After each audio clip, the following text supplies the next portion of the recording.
200,000 people of indigenous descent were unalived. Let's check it out.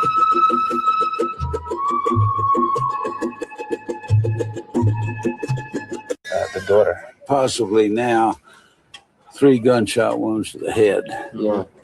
So it basically corresponds with the testimony that says that these victims were either shot or machete.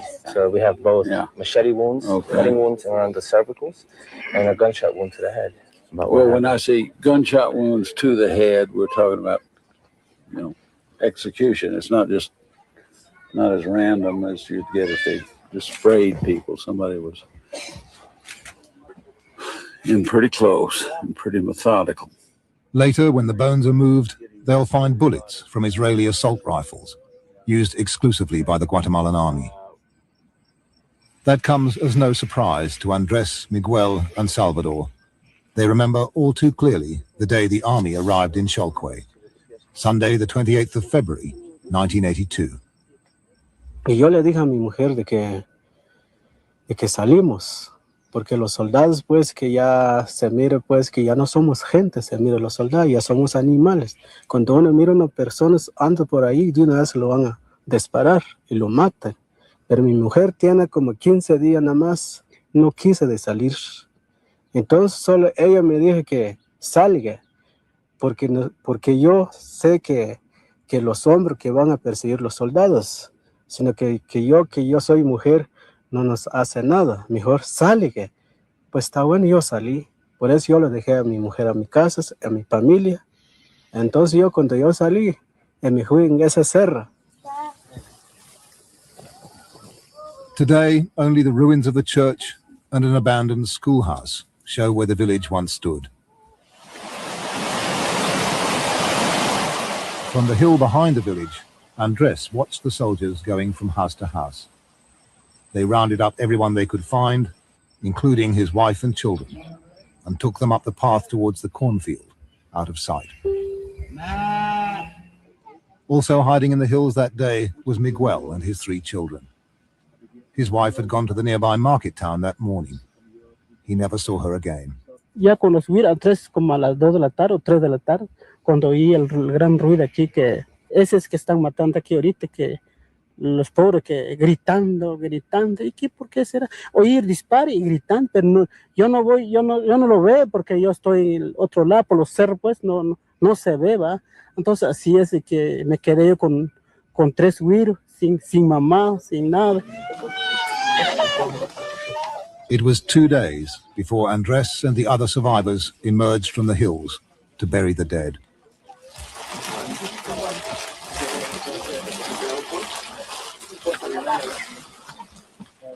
Andres covered his family with a blue plastic sheet before filling in their grave.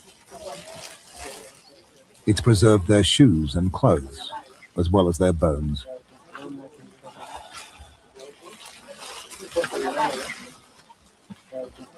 His wife, his 2 children, aged 4 and 5, and his father-in-law, 4 victims of one unremarkable massacre.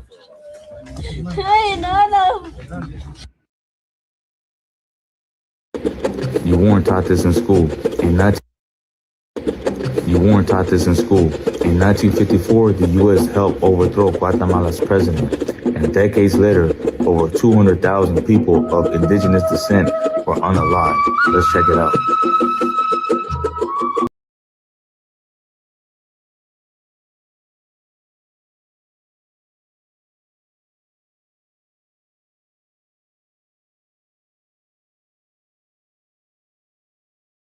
Percent of their income, their harvest from their crops, from their farm. Fast forward to 2025.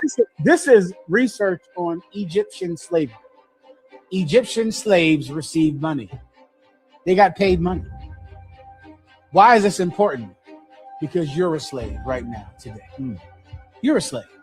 The slaves in Egypt had to give Pharaoh 20% of what they earned from their slavery. What would you call that today? Blow my mind with the answer. Taxes. That's what that would be. The slaves had to pay taxes. Amazon does not pay taxes. Right? They don't pay any taxes. Jeff Bezos pays 0 taxes. But the people that work at Amazon pay taxes. They pay taxes, right? This is what slavery was like in Egypt. Why is this important? Do not think that you're not a slave simply because you receive a paycheck. Slaves in Egypt received paychecks, and 20% of that had to go back to Pharaoh, which is what you would call today federal taxes.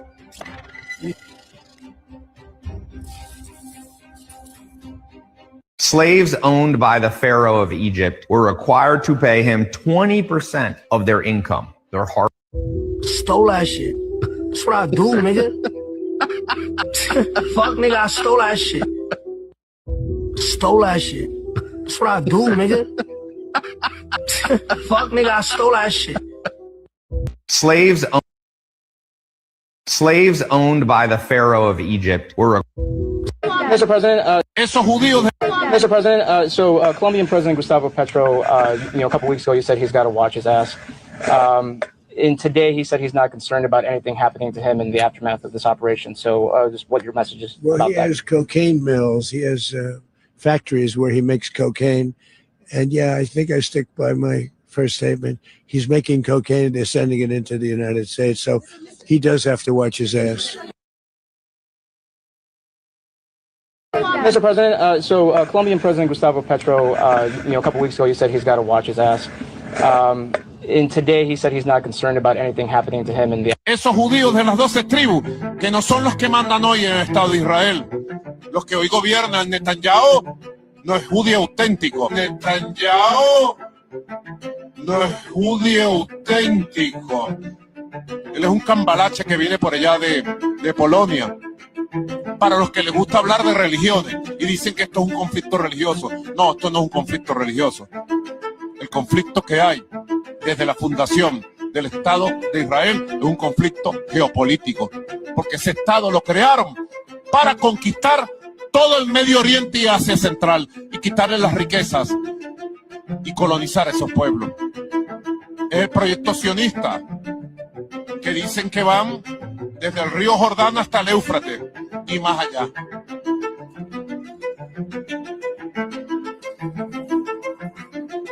Esos judíos de las 12 tribus, que no son los que mandan hoy en el Estado de Israel. Los que hoy gobiernan, Netanyahu no es judío auténtico. Netanyahu no es judío auténtico. Él es un cambalache que viene por allá de Polonia. Para los que les gusta hablar de religiones y dicen que esto es un conflicto religioso. No, esto no es un conflicto religioso. El conflicto que hay desde la fundación del Estado de Israel es un conflicto geopolítico, porque ese Estado lo crearon para conquistar todo el Medio Oriente y Asia Central y quitarle las riquezas y colonizar a esos pueblos. Es el proyecto sionista que dicen que van desde el río Jordán hasta el Éufrates y más allá.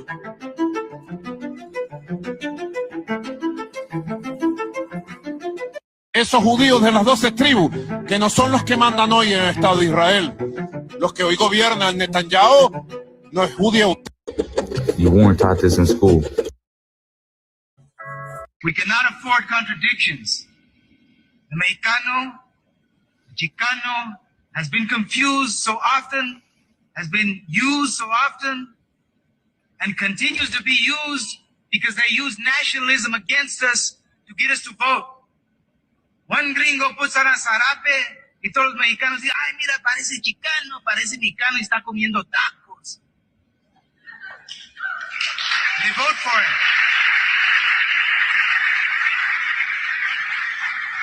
Everywhere across the country, there are amigos that have every gringo politician on a two-party system. And they can have those type of amigos. Those amigos are working for their own personal interests. Those amigos are working for their own personal job, for their own personal interests to liberate themselves financially, because they could never liberate themselves morally nor mentally in this society when they become part of the puppets and the stooges to the men who control this country and most of the world. They can never be free. You can have $25,000 in your pocket And if you're cagao, a vendido, a tío taco, a malinche, you're not free because you're still licking the white man's boots. We cannot afford contradictions. The Mexicano, the Chicano. This is the heart of Puerto Rico right here, Tego Calderon. This is my block.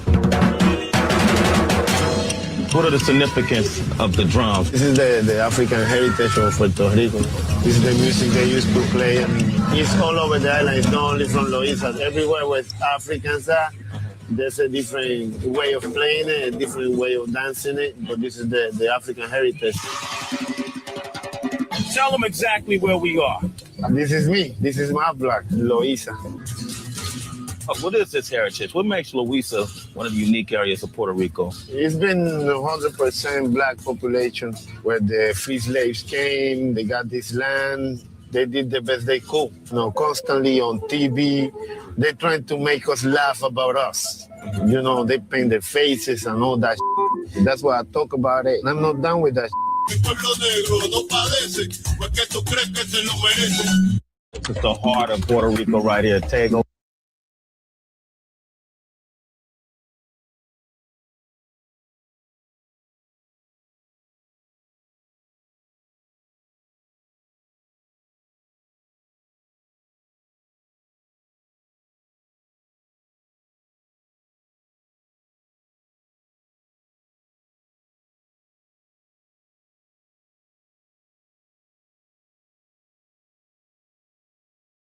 Nosotros somos escuela israelita, conocimiento plato, sal.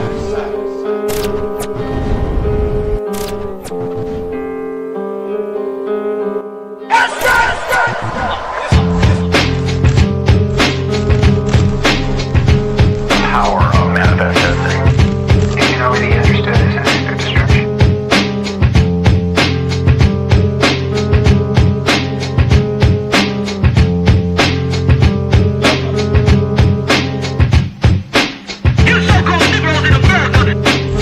Tú eres un hombre hispano, negro, originario nativo. Tu lugar es aquí con nosotros. Nosotros somos tu verdadera familia. Deja de seguir la costumbre de nuestros opresores y toda otra maldita nación. Tú eres Israel. Nosotros somos la escuela israelita de conocimiento práctico universal. Órale.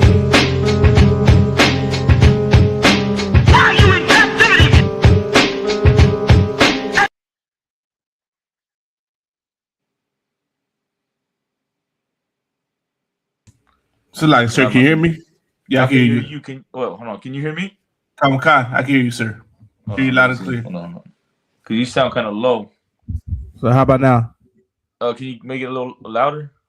Hold on. So, like, fix this mic. How about now? Sound better?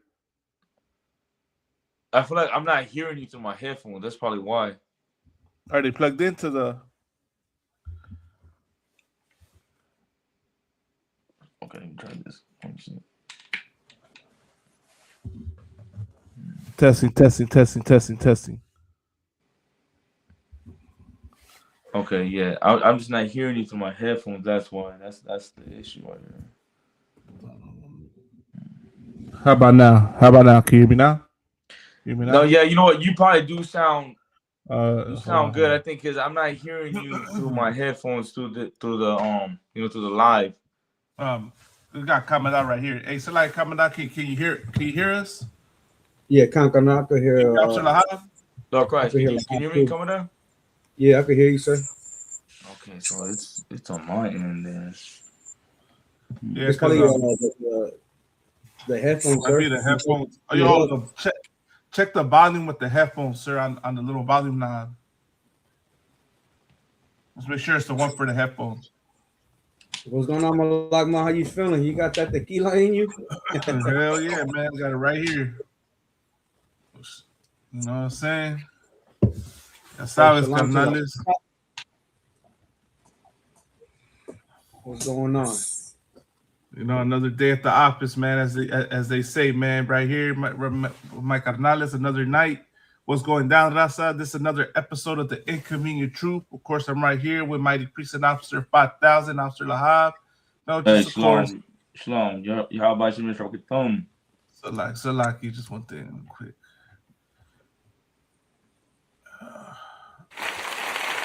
Nice stuff.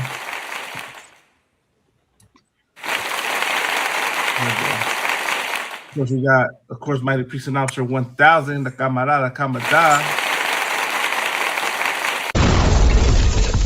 Shalom, Raza.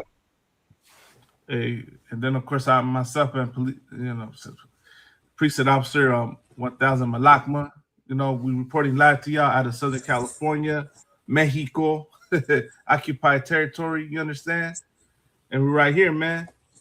So what can we say about today, carnales? I got one word: Panama 2.0. What do you brothers think about that? Well, I know for sure that ain't the first time they've done something like this. As far as like them taking over a country, you know, right? Like, you know, this is something that the U.S. has done time after time. You know, they take over a country that's not, a country that's not supporting them. You know, that's not backing them up. That doesn't have their interest. So, you know, they did that. Of course, they did that with, many countries in Central America, Mexico. Right. You know, and then, of course, Venezuela today. You know, right. Other countries as well. But we're just seeing what's happening. You know, this is something happening in our time. You know, this is something that's all over the news right now. Right. You know, and I think, this is something that's been going on for a long time. Like, of course, you see Maduro. But before Maduro was Hugo Chavez, and Hugo Chavez was, he wasn't with America. He was anti-America. He was like, he was calling George Bush the devil. There's videos of him calling George Bush the devil. We gotta get that, sir. You know, they plotted on Hugo Chavez. They even said that they killed Hugo Chavez. He supposedly died from cancer, but some people say otherwise. Right. I mean, it's crazy because we're seeing the situation going down, and it reminds me of what I learned when I don't know if any of y'all seen that documentary. What's it called? What I learned about U.S. foreign policy, and in there, right there, we're talking about the invasion of Panama, and when they went after Manuel Noriega, and what did George Bush call Manuel Noriega at that time? A narco terrorist. Well, what is President Trump calling what's his name, Maduro? A narco terrorist. And America, right in front of your faces, is kidnapped their president, took over their tankers or oil tankers, right, to keep them from sending out the oil. And now they're talking about they're gonna temporarily take control of Venezuela until they can, see. Like, it's just amazing how this America's telling you right to your face what they plan to do, and you'll believe whatever lies they push. Y'all really think this is about drugs? Y'all really think this is about keeping the streets safe? You really think this is about freedom? Come on, man. Is it a coincidence that they want freedom in a place that has a large oil reserve? Why is he raiding oil tankers? You understand? If that's the case. And then he made it seem like those boats that he was that we're shooting down, he was saying that each boat that they shot down was saving the lives of like 10,000 Americans. And then imagine that. Come to find out that these are just people fishing. Just regular people fishing. Right, sir. But he made it seem like these were like what you said, narco terrorists. Right. I like it too, sir, if I could. Go ahead, you got it. Can you hear me? I like it. Yeah, we can hear you. Kaka, now we can hear you. Yeah, no, I just wanted to say, like, Russia, China, right? Like, they said that, America has to let Maduro go. And because China, I'm pretty sure they already paid for barrels of oil. And Right. you know, from what I was reading, is that China has like 2 oil ships going into Venezuela, and that one is going to make it by like the middle of this month, right? So, you know, they're America's digging in, is putting his hands in the pocket of, you know, into China's pocket, Right. you know. So, you know, China, we'll see if China's going to stand on Venezuela's side and also Russia.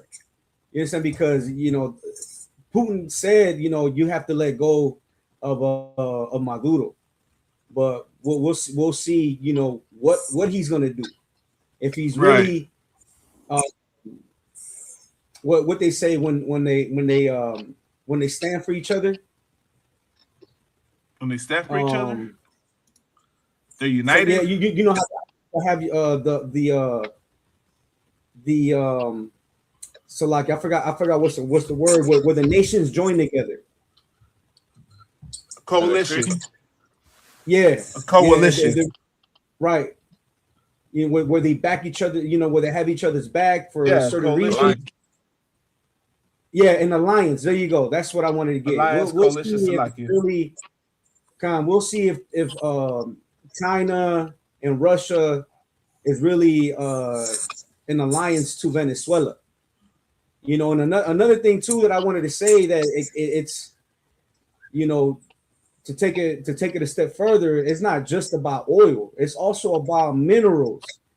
You understand? Because Donald Trump Jr. made a deal with the Pentagon, and China was America's supplier, and they shut down their doors, you know. So a lot of the minerals that Trump Jr. needs are in Venezuela. You understand? So that's and if you look back, like Donald Trump wanted to go to Canada because a lot of the resources are in Canada as well. But you know, as we go on, you know, I would like to bring some of that story out and get it where Donald Trump Jr. made a deal with the Pentagon for, I think it was like 600 and something million. Right. That's crazy, man. So how much again, Kamada? How much what? How much money he made?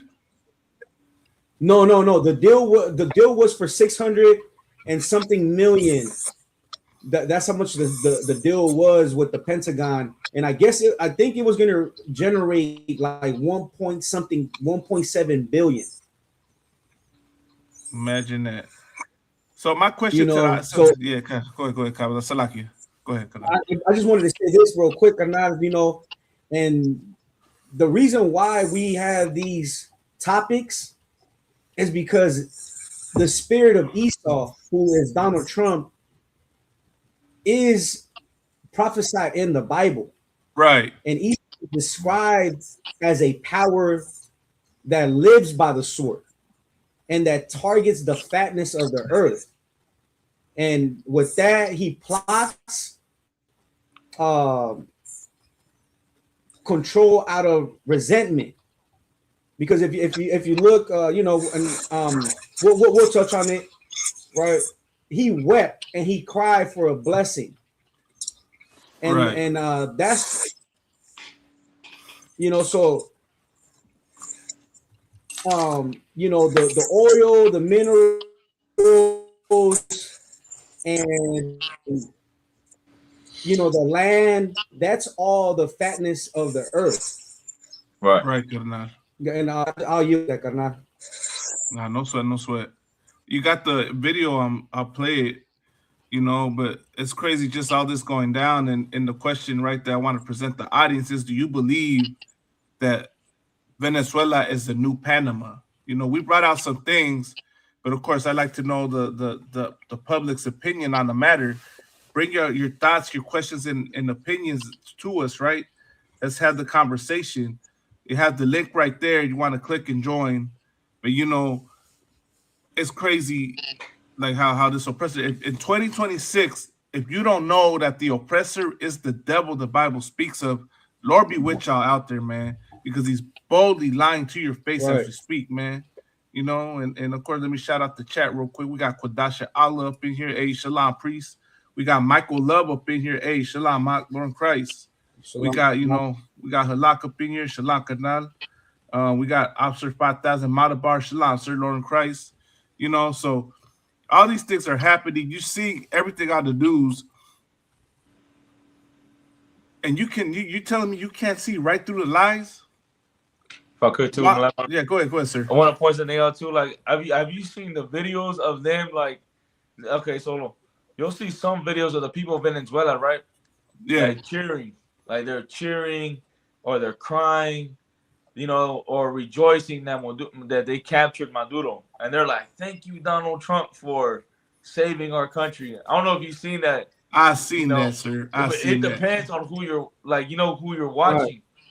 So right now, like, if you watch the news, and you know, like most of the news channels are showing that Venezuela, people from Venezuela are cheering and supporting Donald Trump and thanking Donald Trump for capturing Maduro and taking him, right?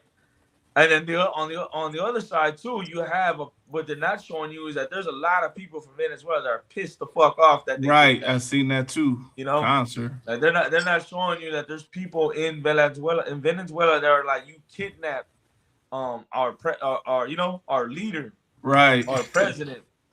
You know, but what they do show you is that they try to make it seem like Donald Trump is a hero and he's capturing the bad guy. Team America, sir. The drug dealer that's killing everybody or unaliving everybody. Like, you know, they're trying to make it seem like he's the hero. But there are a lot of people in Venezuela right now that are pissed off and angry that they took him. And not just in Venezuela.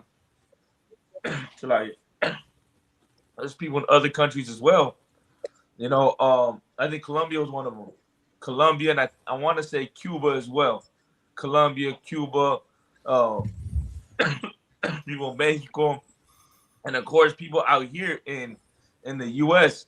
that are angry for what he did to Maduro. Right. You know, and of course I don't know if Maduro is, you know, innocent. Innocent. I don't even say innocent, but like a good leader or not. But there are people who supported him and loved him, and to say that he was a bad president, everybody in Venezuela hated him is a lie. Obviously, sir. Right. I'm gonna say this, right? If I could, I don't want. You think Trump is gonna be better than Maduro? Y'all have no idea what's coming with Donald Trump. You got the dictator that's the most, what? How do you say? Has the most white fragility in control of your country now, and best believe he gonna unleash a reign of terror on y'all. And then I had this comment right here, right from Bipolar Squirrel. He said Maduro's generals betrayed him, no resistance at all. Bipolar Squirrel. So if I could ask you, what do you think Venezuela is the new Panama? If you're familiar with what happened in Panama, that's my question to you, Carnal, and anyone else that's commenting, man. Please let me know what you think. And you know what he's saying, that's something that's being said right now, which is someone from the inside betrayed him. They're saying that there was somebody in like the Venezuela military or you know, government who turned them in. You know, I've seen that as well. But for sure there was nobody fought if back. I could, sir, because you know I've seen. Yeah, concert. I shared a video, Malagma, because you know Bipolar Scroll says something, right? But I've seen I haven't seen no videos or any comments talking about his generals betrayed him. I did, but I did see that like China or Russia betrayed him. You know, but I shared a video with one of his generals. And they even bombed. I think this is the general, or I think he's the out of defense or whatever you call it, the national, whatever his title is. But he's like in charge of the out of defense, and I think they targeted him. Like America blew his home. I think this is the man. I would have to look into it, but you know, if you could share this. And this is the brother that's saying that they're gonna resist and they're not gonna bend the knee. Orale. I got it right here. All right, let me play it. Yeah, go ahead, carnal. It's in Spanish, but it has titles. Buenos días, pueblo heroico de Venezuela, soldados y soldadas de la patria, hijos e hijas de Bolívar. La Fuerza Armada Nacional Bolivariana informa al mundo entero que en la madrugada de hoy, 3 de enero, el pueblo venezolano ha sido objeto de la más criminal agresión militar por parte del gobierno de los Estados Unidos de Norteamérica. Hasta el momento, la barbarie de las fuerzas invasoras que han profanado nuestro suelo sagrado en las localidades de Fuerte Tiuna, Caracas, los estados Miranda, Aragua y La Guaira, llegando a impactar con sus misiles y cohetes disparados desde sus helicópteros de combate en urbanismos de población civil, para lo cual estamos ya levantando la información referente a heridos y muertos. Frente a este ataque ruin y cobarde que amenaza la paz y estabilidad de la región, elevamos la más contundente denuncia ante la comunidad internacional y todos los organismos multilaterales para que se condene al gobierno norteamericano por la flagrante violación de la Carta de las Naciones Unidas y del derecho internacional. La Venezuela libre, independiente y soberana rechaza con toda la fuerza de su historia libertaria la presencia de estas tropas extranjeras que solo han dejado a su paso muerte, dolor y destrucción. Esta invasión representa el ultraje más grande que ha sufrido el país. And if I could, like if brothers read the subtitles, right? Right. You know, he called them barbaric, which that's what they are. And then he said that this is a nation that has left death, pain, and destruction. Right, but this brother, so from what I read, is that he's hiding in a bunker somewhere, and I believe that they targeted his home. You understand? So, but right. You know that if you look in the Bible, there's always been traitors in the nation of Israel, right? Because Venezuela, they are descendants of the biblical Israelites. Right. Right. So there's always been traitors amongst our raza. You know, it happened in Egypt. The Lord brought us out of captivity, and we still wanted to go back and continue to serve servitude under Pharaoh. You know, right. It happened in the times of Christ. You know, they wanted to unalive Christ for what he was saying, because he was going to bring unity amongst black and Hispanics. He was telling the so-called Negroes to go out and get their brothers, the Hispanic tribes, right? And they rather join with Rome. And if you look in the Bible, you know, Rome is the counter part of America. You know, it's the same spirit. There is no difference, right? But right, you know, just to bring it back to reality, because you know, some brothers and sisters might not know what I'm talking about. They're not if they don't know about the Bible. But this has always been happening. So yeah, the brother does have a point. You know, there is generals who might have betrayed him, but there's always brothers who are loyal, you know, and they stand with their brothers. And that's what black and Hispanics need right now more than ever. We need to stand with each other against this damn devil, the oppressor. Right. because he is a hunter, and wherever the fatness of earth is, that's where he's going. He's going into Venezuela because Donald Trump and his son, they need the oil, they need the resources, the rare earth minerals is what they need right now. Right. Go ahead, Carnal. I was say he said Somalians in 1993 unalived a lot of Delta forces with low technology. Venezuela had a lot of Russian and Chinese hardware and rolled over. USA corrupted the important generals, not all of them. And then we got Michael Love, who said, I believe America wanted Panama because they could tax the cargo ships passing through the canal. And they want Venezuela because of the oil and natural resources around that area. Right on, Michael Love. You can see right through this oppressor, man.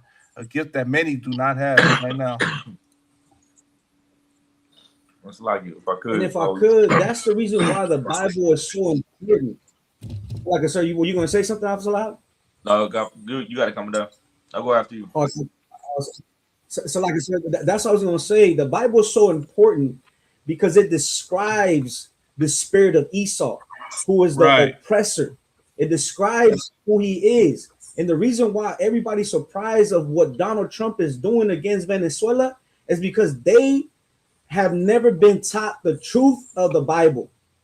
They have never been taught that you're supposed to set your face against Mount Seir. And that is where Esau dwelt. They came out of the mountains. They are troglodytes. And when Christ comes back, they're going to wish they crawled back into their caves. But it's going to be too late because they're going into chains. Because they need to be contained. Look at what Donald Trump is doing. He said that now he's going to run Venezuela. And I don't know if you've seen that story, the story where it says that the Nobel Peace Prize, that one woman, that she wants to run as leader for Venezuela. Good. Now, who's that woman? Did you hear about that? Nah, I heard it's about that. The woman who just got the Peace Prize. And now, they're saying that, it was a whole setup. But, that's the reason why the Bible is so important, because that is our Constitution, and it contains our records, it contains our history with all the nations that have come against us. And we need to look into those records, and we need to remember those records, because that's what the Bible says. Remember the days of old. It says that if you ask, I'm just paraphrasing. If you ask, your ancestors, they will tell you.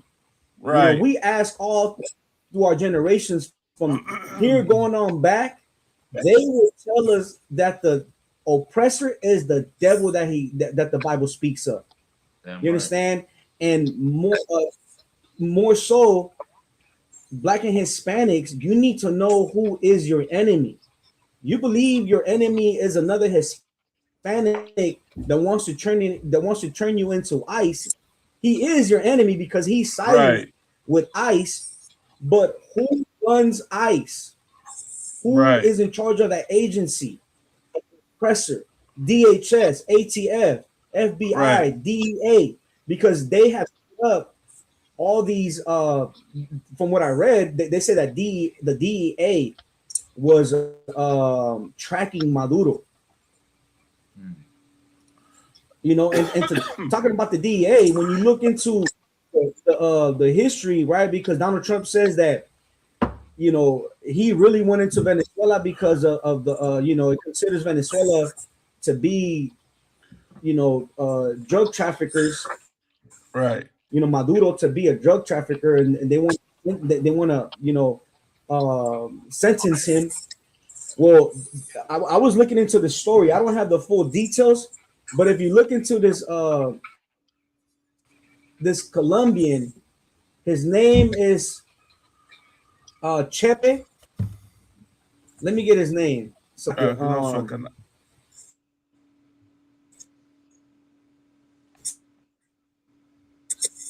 let me get his name real quick. No, so, no, so. If I could, real quick, I'm gonna read some comments while you get that. Chepe Oh, you got it. Londoño. Chepe Londoño. Okay. Yeah, You got, you got any info on him? Chepe Londoño, and you will see how. Yeah, from what I was hearing, is that Chepe Londoño, who is a Colombian, and he helped Donald Trump even after he had millions. He helped Donald Trump set up in New York, and then after a while, they went after the Rodriguez and they went after Chepe Londoño himself. But Donald Trump used a drug cartel. I'm not sure if he was a leader, but he used a narco terrorist to help him escalate. There you go. Right. Exactly. Yeah. And you see what he did with the president of Honduras. He pardoned him. So if he's really against, yes, sir. Yes, sir. I can tell you. So this cat you talking about, Le Chepe, this is the cat from Narcos, like on the actual show. Orale. In Narcos Colombia, Yeah. that's the Chepe. He's Chepe he's Londoño. on that show, the one that you're talking about. I didn't know that, but go ahead, Slaki. Yeah, sir. No, but I was just gonna say how he helped Donald Trump escalate and become rich, and then later on, America went after the influencers because Pablo Escobar was like the hood narco leader, and the Rodriguez, they were like the more business mindset cartel leaders, and that's who America. If you look into the story of like El Chapo, right? America always wants to put one leader to control all the cartels as a group, as an alliance, right. But they want that leader to have a business mindset, so it can align with America, and he could become a puppet for America. And if you look into the story of El Chapo, that's the same way how America dealt with Miguel Angel Félix Gallardo, and then they used after they locked him up, they used El Señor de los Cielos, and then after that, they used El Chapo. But they always want to set somebody up business minded. Imagine that, carnal. And then they'll turn on him. Right. Yeah, they'll turn on him and start over. Salaki, carnal. I was gonna say the name of the woman earlier is Delcy Rodriguez. I know y'all said it earlier, but that's the name Michael Love brought her name out, that wants to replace Maduro. And then Bipolar Squirrel said there you go.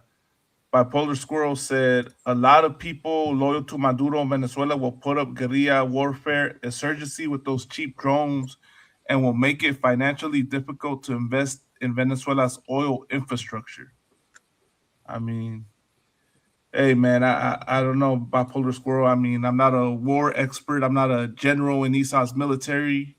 I'm not out there with the guerrillas out there, but I'm pretty sure they're going to do what they're going to do to try and defend their home country, against a foreign invasion. And, unfortunately... If I could, carnal, the reason why... Go ahead. I'll say, if I could, I didn't mean to interrupt you. Go ahead. No, you good, carnal. I'll say, they're going to defend and they're going to probably fight to the end, and... The problem is that it's because on my end it's a little bit choppy. Do I sound choppy? How about now? Hold on, let me see if I could fix that. Hold on. Yeah, you going off, carnal. Salakia, I didn't mean to cut you off. It's just a little bit choppy and you're going off. The sound, how about now? How do I sound now? Ain't coming out because I can hear him. No, clear. I think it's your connection. Because it's showing the little low little circle. Malama, I can hear you fine. You hear me fine? Okay, Kyle. It might be on your end, Kamada. But what I did is I turned. You go in and out. How about now? Yeah. Halak saying is good. We're good. That he can hear is good. Okay, there you go. So I don't know. Maybe it's just the feds trying to stop us. But I was gonna say real quick. Right. They're gonna fight until the end, and they're fighting off a foreign invader, and they have every right to do that. This oppressor, because they cannot understand anyone's pain except their own, and they have a God complex, thinking that what they do is right and everyone else is wrong. Think that they're wrong for fighting back, and they're gonna call them terrorists and insurgents and whatnot. They're gonna say that they're bringing freedom and prosperity to Venezuela. Watch how worse the situation is going to get in Venezuela now because of Donald Trump. Y'all saw what happened in Iraq, how Iraq was before the United States came in and invaded Iraq. Ruined it. Same thing with Afghanistan. So watch how Venezuela is going to be right after this. And that's the thing, man. This oppressor sells us, will take a leak on you and call it rain. You know what I mean? That's how devious this oppressor is. But go ahead, Kamada. Oh, yeah, so like I want to say, like, because when you look at the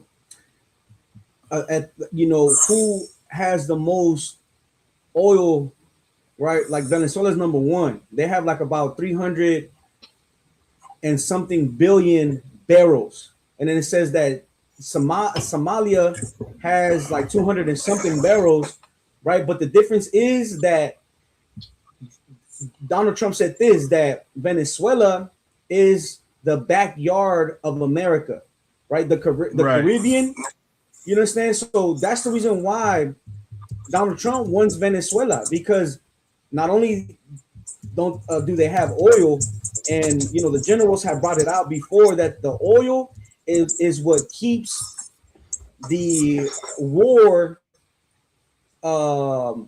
running. You need oil for planes, for everything.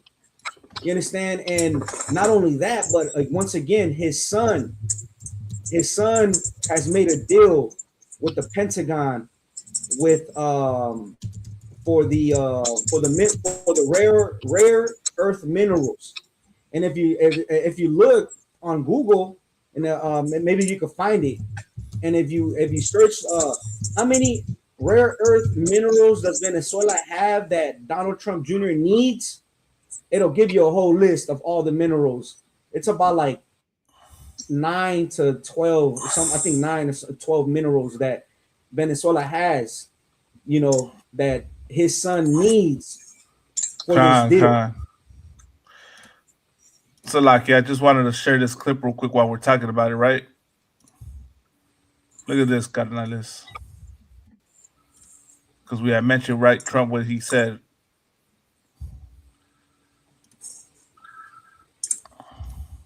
Tonight and early today, at my direction, the United States Armed Forces conducted an extraordinary military operation in the capital of Venezuela.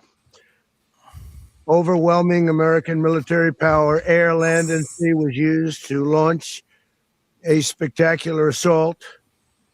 And it was an assault like people have not seen since World War II. It was a force against a heavily fortified military fortress in the heart of Caracas to bring outlaw dictator Nicolás Maduro to justice. All Venezuelan military capacities were rendered powerless as the men and women of our military, working with U.S. law enforcement, successfully captured Maduro in the dead of night. We're going to run the country until such time as we can do a safe, proper, and judicious transition. Late last night and early today, at my direction, the United States Armed Forces conducted an extraordinary military operation in the capital of Venezuela. So lucky that's not the one. That's just him giving a briefing on what he did, right? I wanted to find where he says they're gonna take control of what's this one? Look, stage. Look at this. Ready to stage a second and much larger attack if we need to do so. So we were prepared to do a second wave. And we are ready to stage a second and much larger attack if we need to do so. So we were prepared to do a second wave if we needed to do so. We actually assumed that a second wave would be necessary, but now it's probably not. The first wave, if you'd like to call it that, the first attack was so successful, we probably don't have to do a second, but we're prepared to do a second wave, a much bigger wave, actually. This was pinpoint, but we have a much bigger wave that. And the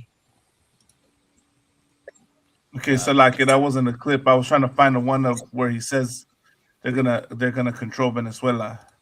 Listen, with that second wave though, man, like he's who knows if he's actually gonna do that to Venezuela, but like I feel like what he's doing, he's trying to like make an example, you know, and he's like damn near putting fear into other countries in like, you know, of course Central America, Mexico, definitely Mexico. You know, you heard what he said to the Mexican president, the Jewish lady. I got that clip too. You know, of course, she's not the president of Mexico is not Mexican. She's not an Israelite. She's a heathen. But you know, he's telling her. He said that she's a good woman, but that she's not running Mexico correctly. Of course. So, like meaning like they need to intervene and you know take out the. They were talking about taking out the cartels. And I don't know if y'all remember though, like for a little while that was on the news and social media of them like, you know, going to take out the cartels. That was like about 2 years ago. Right. They were talking about it, you know. They were talking about it a lot. That was like a big talk. So now they're talking about fighting with other countries like Mexico, and then the other one was Colombia. Colombia was the other one. That if you can play that video, you can play the video where he said he says that the president of Colombia needs to watch his ass. Yeah, I'll play it again. Those are the words that he used. He needs to watch his ass. So like, sir, if I could real quick, we got Officer 5000 Mater Bar here with us. Hey, y'all shoot man. I wish y'all gotta send me y'all number. Cause I was just on some gangbanging ass nigga radio show 2 nights ago. He was trying to talk about the Mexicans, Latinos, they not people, they they white. And I had to go off on his goddamn show at the end of the show. You know what I'm saying? To show him that y'all are people. He like, man, I'll get you a plane ticket and fly you out here to Cali and take you to their neighborhood. And they ain't gonna want to hear none of that. You talking about we Israelites, and so these niggas out here destroyed. That's what I want to say. No, and you know what? Like, you know what's funny that there's a couple. I've seen a couple comments of people saying that. You know, we'll get right back into the topic right now. I'm like, man, that's right. But like, people make it seem like in LA, like there's like a big racial division out here, and that blacks don't mess with the Mexicans and Mexicans don't mess with blacks, and like, you know, we're so segregated and we hate each other. And that's not the case. Right. You know, and you were saying that he's a gangbanger. Here's the funny thing that you have a lot of Mexicans joining black gangs. Right. You know, left and right. You have Mexicans joining black gangs, and they're not even talking like Cholos no more. They're talking like Judites, and dressing like Judites. So like that what they're saying is just like what they're like holding on to like an old beef. You know, because I'm not gonna deny it that there was a beef, but you're talking about, you know, years ago, and right now, especially with everything that's going on right now, It's He like you tried to don't he really tried to see use a stupid ass analogy talking about well all the Mexicans, Latinos, they was great by the goddamn YT man. I'm like, nigga, that's so stupid. You think everybody was great by the YT man? They say the same thing about the Judites. Right. What you talking don't even make sense. That's why he was like, man, Right. how I get you a plane ticket, fly you out here to Cali, and I'll bring you to the Latino neighborhoods and guarantee they don't want to hear what you saying. I'm like, all right, we can do that, but guess what? I got so-called Mexican brothers out there in California. You know what I'm saying? listen, Commandant right here, Commandant, he had family in South Central. Didn't you have family out there, right? So like, I if I still could do. real quick. Oh, there you go. Like, you know, Commandant right here, he got My family brother in South stays Central. near. Yeah, kind of. My grandma stays in South Central. My brother stays deeper down, but like I think it's like Watts or in Compton. Right. The one I was on their podcast, their radio show the other night, he was from Watts. They from Watts, PJ Watts, Crips and stuff. And I'm like, y'all niggas stupid. They had an FBA nigga up there and all that. Like, y'all niggas are fucking stupid.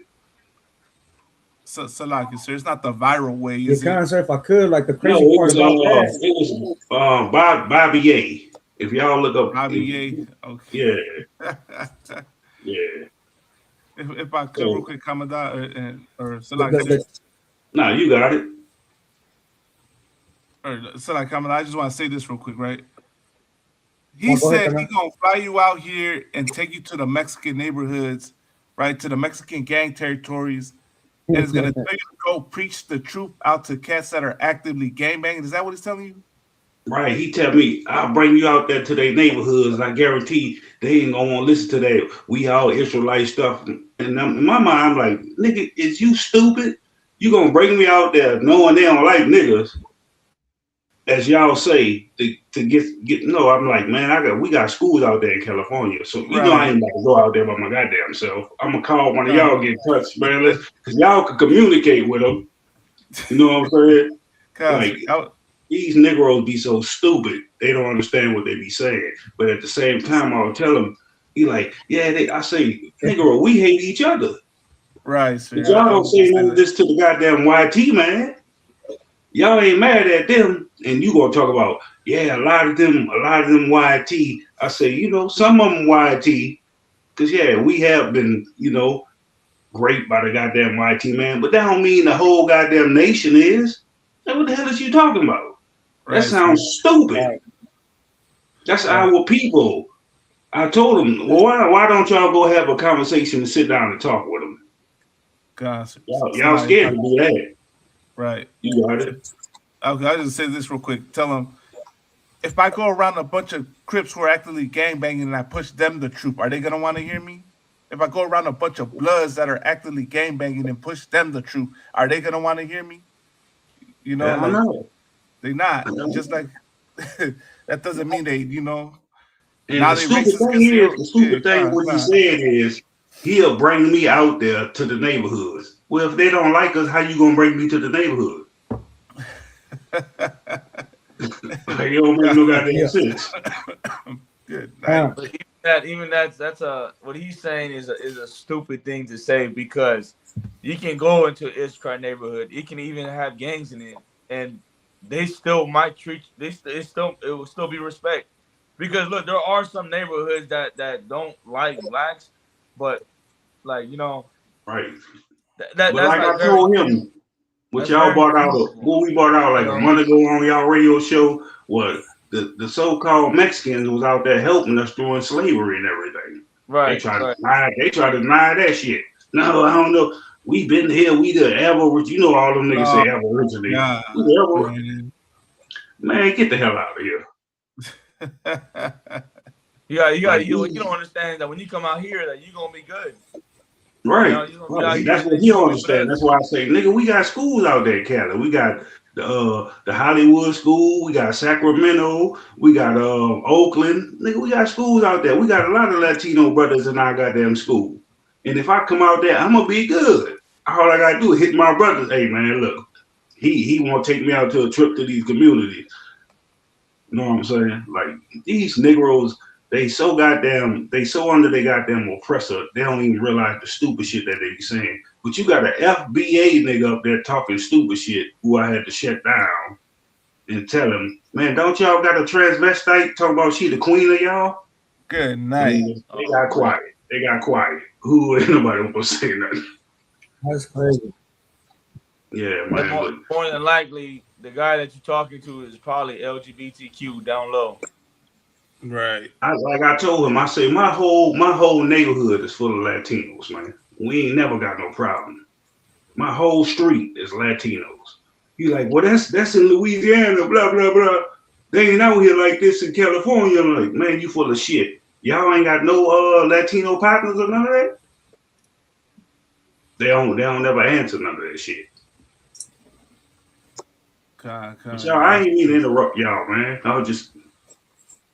No, it's all good. Other one. No sweat. It's all right.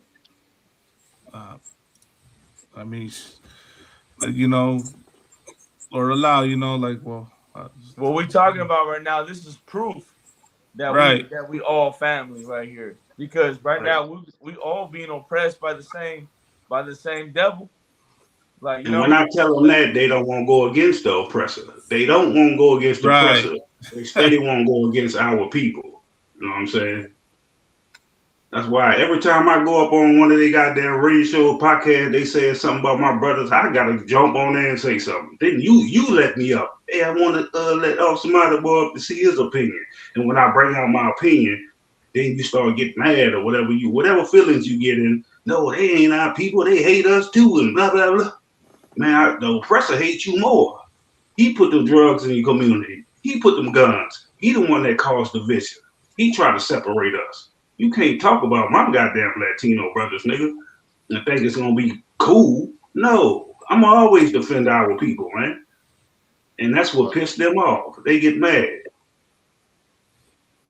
And then one of the main things that they say, oh, it's because you're not from LA. Like, come on, man. Like, and you know what? They're right. Like, let's say this. Let's stick to his what he's pushing, which is LA. If you go to the Bay Area, it's not like that. Northern California, you know, it Blacks and Hispanics get along very well up there in Northern California, Sacramento, Bay Area, you know, up north. Yeah, he tried to talk that shit like, oh no, the Mexicans out here push NK. Nigga, you push NK too. Damn. What the hell is you talking about? Good. If I could, I'm gonna read scripture real quick. Zephaniah 2:1. Gather yourselves together, yea, gather together, own nation not desired. And you know what? Like, this is a time for us to come together, man. You know, right now is the time to put away all that MK, you know, all that BS. Because you got to be living in a very small world to be still thinking like that. With everything that's going on right now, like, come on. Right now is the time for us to come together. This scripture alone, man, like, you know, this scripture alone speaks volumes. Right. Heavy scripture, because this scripture can only be talking about us. What's going on in Venezuela, you know, with the fear of Donald Trump, you know, invading Cuba, invading Honduras or Colombia or maybe, you know, that's the fear that he put on these countries. Now these countries are thinking like, damn, are they gonna invade our country next? You know, is he gonna come for us next? You know, you gotta not think so small. You know, and right now is the time to think ahead, which is this devil gonna invade our country? There's a lot of Colombians, a lot of Mexicans, a lot of Cubans that live in the United States. And if he invades those countries, you're gonna be looked at as an enemy too. If you live here.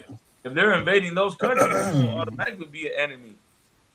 You know, so right now it's time for us to come together, Black, Hispanic, and Native American Indian.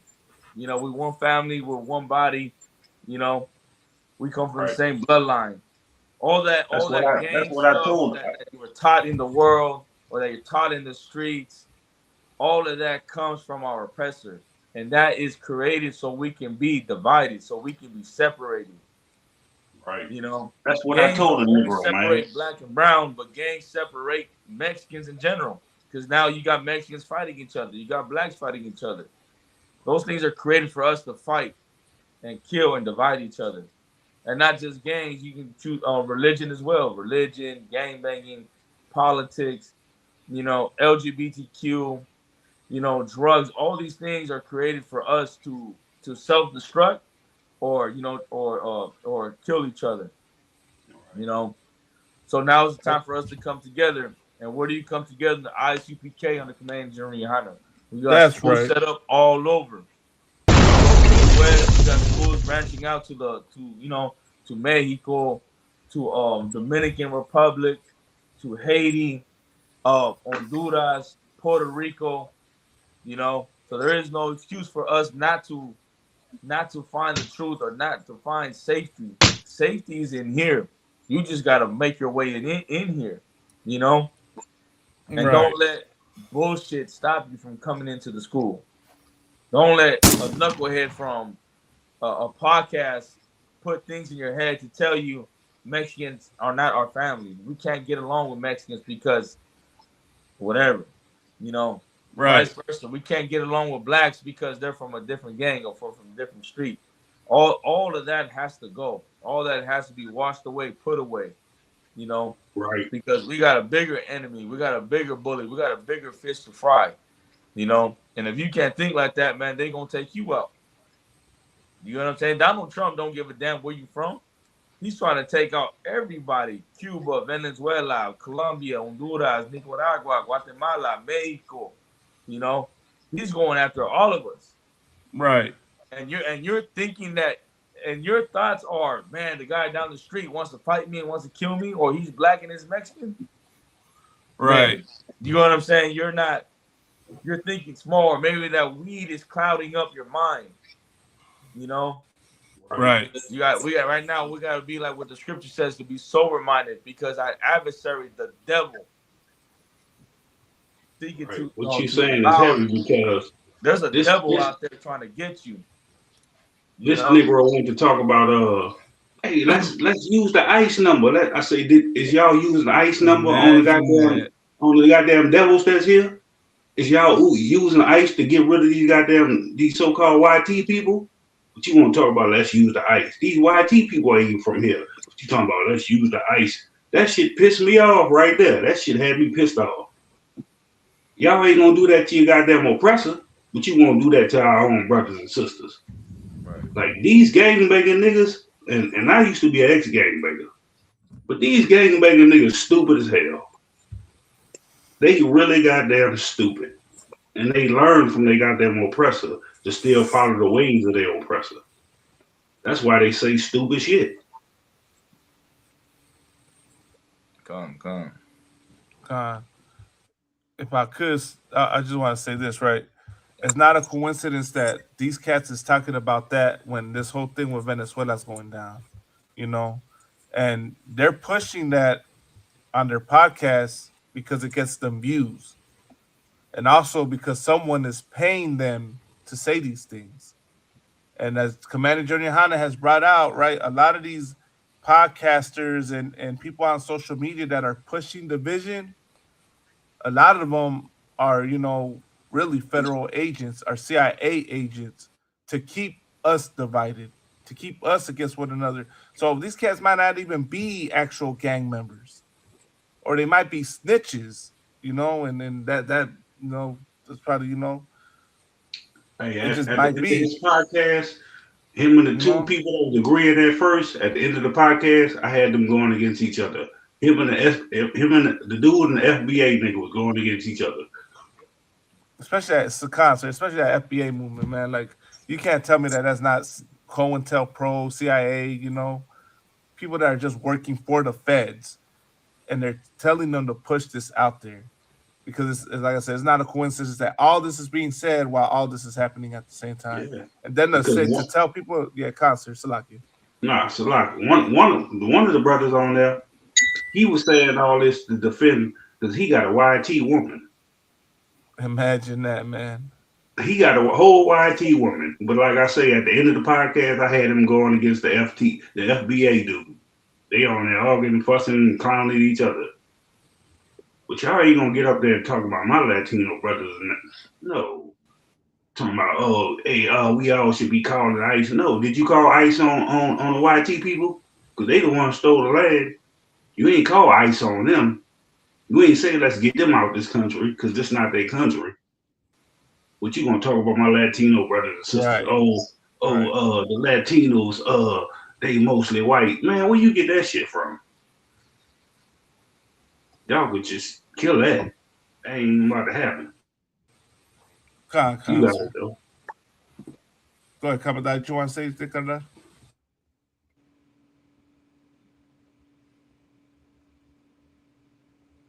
Oh, can y'all hear him? No, we can't hear him. I can't hear him. No, you got it, Kadam. Go right back to where we at, Mom. Sir. I'm gonna share this real quick. The U.S. running the country mean that U.S. troops will be on the ground? How will that work? Well, you know, they always say, able to do and accomplish will make the people of Venezuela rich. We won't have to do successful. We probably don't have to do a second, but we're prepared to do a second wave, a much bigger wave. This was pinpoint, but we have a much bigger wave that probably won't have to do. This partnership of Venezuela with the United States of America, a country that everybody wants to be involved with because of what we were able to do and accomplish, will make the people of Venezuela rich, independent, and safe. And it will also make the many, many people from Venezuela that are living in the United States extremely happy. They suffered. So much was taken from them. They're not going to suffer anymore. President, does the U.S. running the country mean that U.S. troops will be on the ground? How will that work? Well, you know, they always say boots on the ground. Oh, so we're not afraid of boots on the ground if we have to have. We had boots on the ground last night at a very high level, actually. We're not afraid of it. We don't mind saying it. But we're going to make sure that that country is run properly. We're not doing this in vain. This is a very dangerous attack. This is an attack that could have gone very, very badly. We could have lost a lot of people last night. We could have lost a lot of dignity. We could have lost a lot of equipment. The equipment is less important, but we could have lost a lot. And we're going to make sure that this is proper. We're there now. We're ready to go again if we have to. We're going to run the country right. It's going to be run very judiciously, very fairly. It's going to make it run very judiciously, very fairly. It's going to make a lot of money. We're going to give now. We're ready to go. We're going to run the country right. I just want to get that part. I repeat. As you see, he just admitted they're going to run Venezuela. They took it over. They're going to run it. And he said that boots on the ground isn't. They're not scared of it because they're already planning for that. Go ahead, sir. Hey, Salaki, we just went over these stories tonight on our podcast. Things we talk about was getting rid of the Venezuelan government and everything like that, so they can place their own goddamn government over there. Sir. That's what they want to do. They want to take over every land, every country, and have authority over it. To put now, what's gonna happen to the Venezuelan women and kids that's over there? We already know what they're gonna do. They're gonna wind up raping them and unaliving the men. Imprisoning the men. That's their whole purpose. The same thing they did to the United States when they came over here. Raped everybody, unalived everybody so they could take over. Like, that's a bunch of garbage that he talking about. And he know it. That's why his eyes was fluttering. If you look at the video, his eyes was fluttering. You got it. This is his running the country and his next wave, right? Salaki, I will just share this real quick.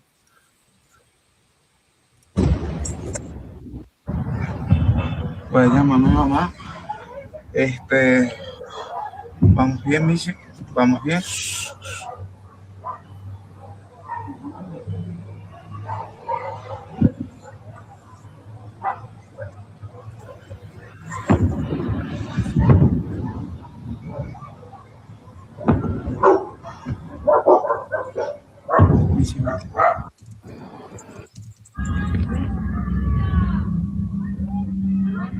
Mira allá, mira.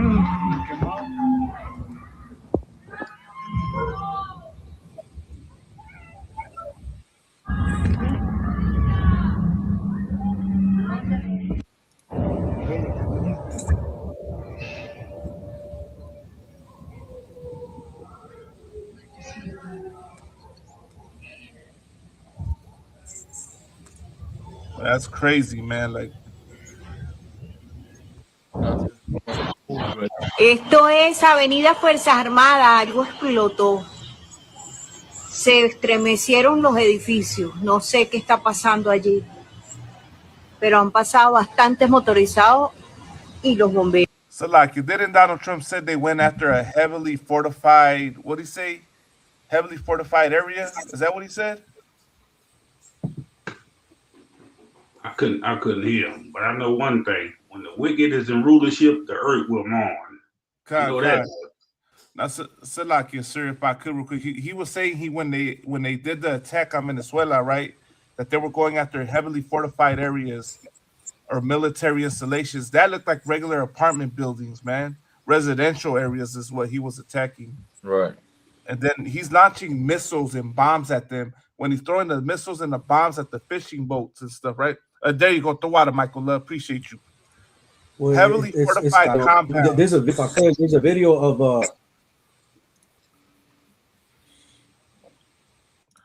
the YouTuber. Talk about coming down. This one. This one right here. I think I got it right here.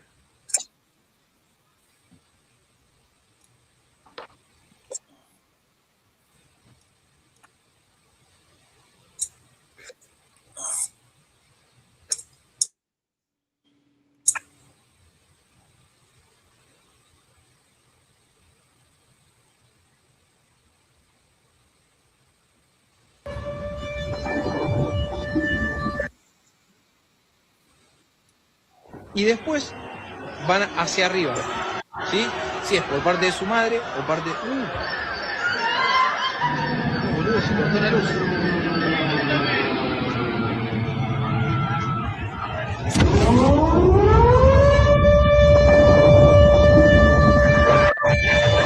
You might want to double check that, because I was Van hacia arriba. Is that not it? Say again, sir? I was hearing that was fake. Oh, that was fake? Okay, so I seen some comments saying that was fake. AI? Not AI, but like that's not even in Venezuela, supposedly. Okay, no, yeah. Never mind. Salakia. Disclaimer. Yeah, because you can even hear the blast. Yeah, There's some more though. There's different ones that is Venezuela. You know. But I was gonna say that Caracas is a I think Caracas is the capital, if I'm not mistaken. But it's a big city, and there's other cities around it too that got hit, and also Maduro, he declared state of emergency. Did you see that? I don't know how true it is, but I was reading that Maduro, before he was captured, or before he was kidnapped, he declared state of emergency.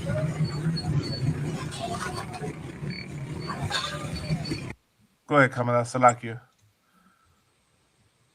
Now, would you able to hear what I said? Barely.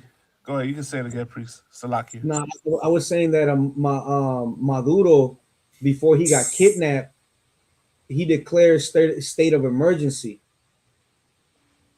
God. Did y'all see that? Nah, you got a clip of it? And I also saw another video that it was, they say that it was the night before America attacked. And the crazy part is that America puts it in parentheses, attack. Right. when that's what they really did. They attacked Venezuela. But Maduro, he was kind of breaking down how he had a phone conversation with Donald Trump. And he said the first thing Donald Trump told him is President Maduro, and he said President Trump.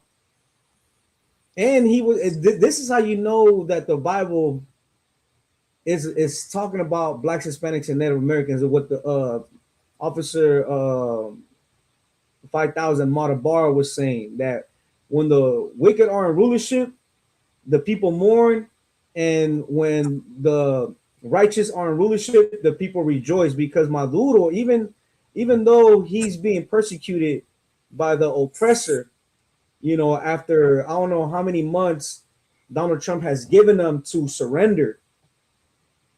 And Maduro said that on that phone call, Donald Trump was like, he was still like giving them, like being kind, like saying kind words about this damn devil. So like smooth words, Commodore. No, I'm talking about Maduro. Maduro, the smooth words, it pertains to the Esau. Oh, so like, if you could find that video, Carnal, if you could find that video, if not, it's no sweat, when Maduro was talking about the conversation they had over the phone, you know, but Maduro is still saying, you know, kind things about Donald Trump, you know, knowing that he is his enemy, you know, and that, like, Black, Hispanics, and Native Americans, we have to look out for that. Right. When we see the oppressor attacking us and terrorizing us, and we still try to justify what he does unto us, right, there's something wrong. And that is Stockholm syndrome. You know, we need to be like, you know what I said, it was that was hella out the spirit. Because I know he's after me. I know he's after my family. He's after my people. And I gotta be careful how I think. Right, good man. Because he is a damn devil. And right. If I could, I was gonna say, if go ahead, Carnal, if you're gonna get this this precept, go ahead. I wanted to share this precept real quick, right? Because this is how you know the beast that's being talked about in Revelation is America. This is Revelation 13 and 11. And I beheld another beast coming up out of the earth, and he had two horns like a lamb, and he spake as a dragon. Now, of course, right, the two horns looking like a lamb, I mean, I might have the breakdown wrong in Salakia, but from what I recall hearing it, is having the two horns like a lamb is meaning looking harmless, right? Looking harmless and innocent. And he spake as a dragon, speaking great, powerful things, you know, like that's from what I recall. But Salakia, correct me if I'm wrong. I put these two together, and that's this oppressor. That's the so-called white man, because everyone does not suspect this oppressor, you know, of you know, being, you know, harmful. What they call, they think these are a piece of civilized people, right, that are calm and docile. Meanwhile, they speak as dragons, man, speaking war and destruction and bringing down fire. Because look at the next part of the verse. And he exercised all the power of the first beast before him, and causes the earth and them which dwell therein to worship the first beast, whose deadly wound was healed. Right. Of course, the worshiping is what? I mean, like I said, I gotta go back and get the correct breakdown for these, but mainly I want to get to verse 13. I mean, making you worship the first beast, right? What the Roman Empire was, was with Caesar Borgia, or what they did to Christ, and you worship Caesar Borgia today, right? And he is what, how do you say, the image of the first beast, right? That's a lot,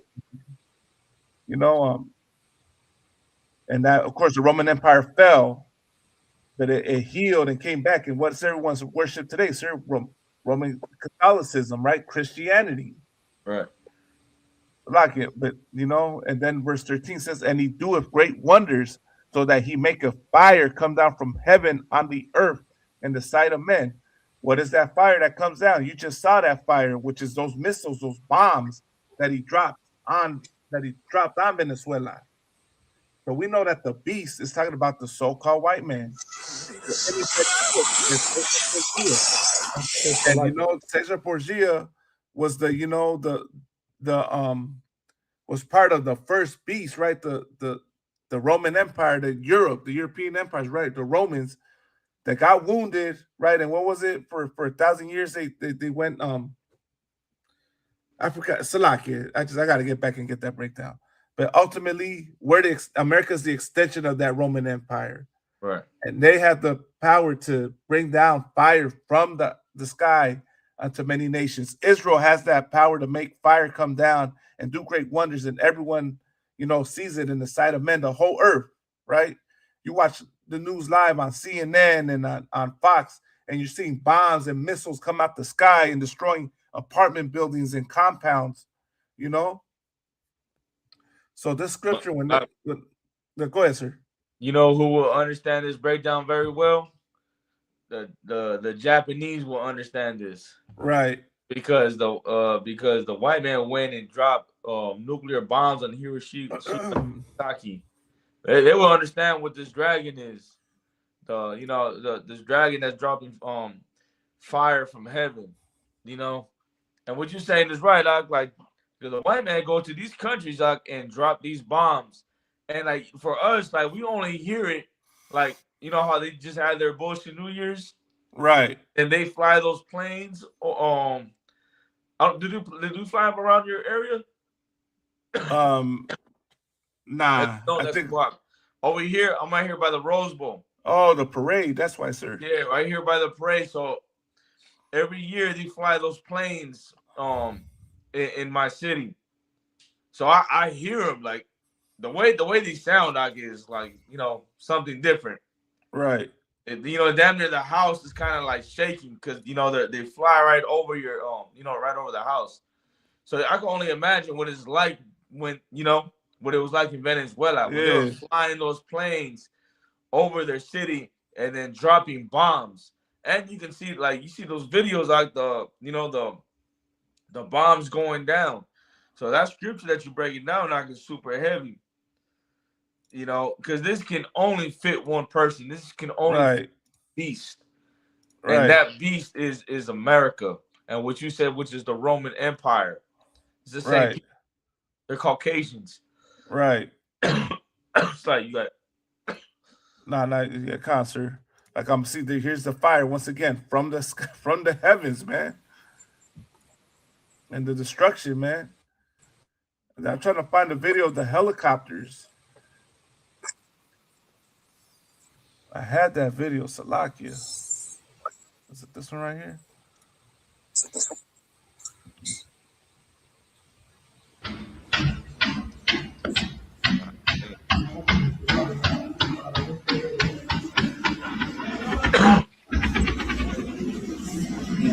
Mira, pero ven acá, no se metan para acá, pero no sabemos que hay que se queda Sí. There are reports that you are considering strikes within Venezuela. Is that true? No. Have you made a decision on that? No, it's not true.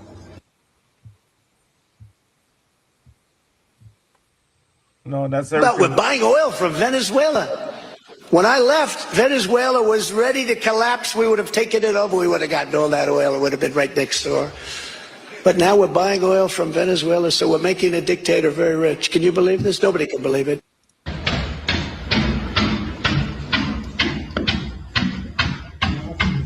I was going to tell you to find that video. And also, I was going to send you the video where Trump is talking about how they're going to take Venezuela's oil to pay back, the damages that they have caused or something that they have caused America. And that, I think, hold on, I think you played it too. Because there's a video back in 2024 when he was saying that he wants his first term, how he wants the oil in Venezuela, and then the same, but it's the same thing. He's it's the spirit of Esau. Right. Right. That video that you played, was that recent or was that back in the day? I think that was like a timeline. Oh, okay. I was gonna say if you go ahead, Absalahab, you gonna say something? I'm about to wrap it up. I'm gonna let y'all take over. But I want to read this last scripture real quick. I want to read on Revelation 18:7.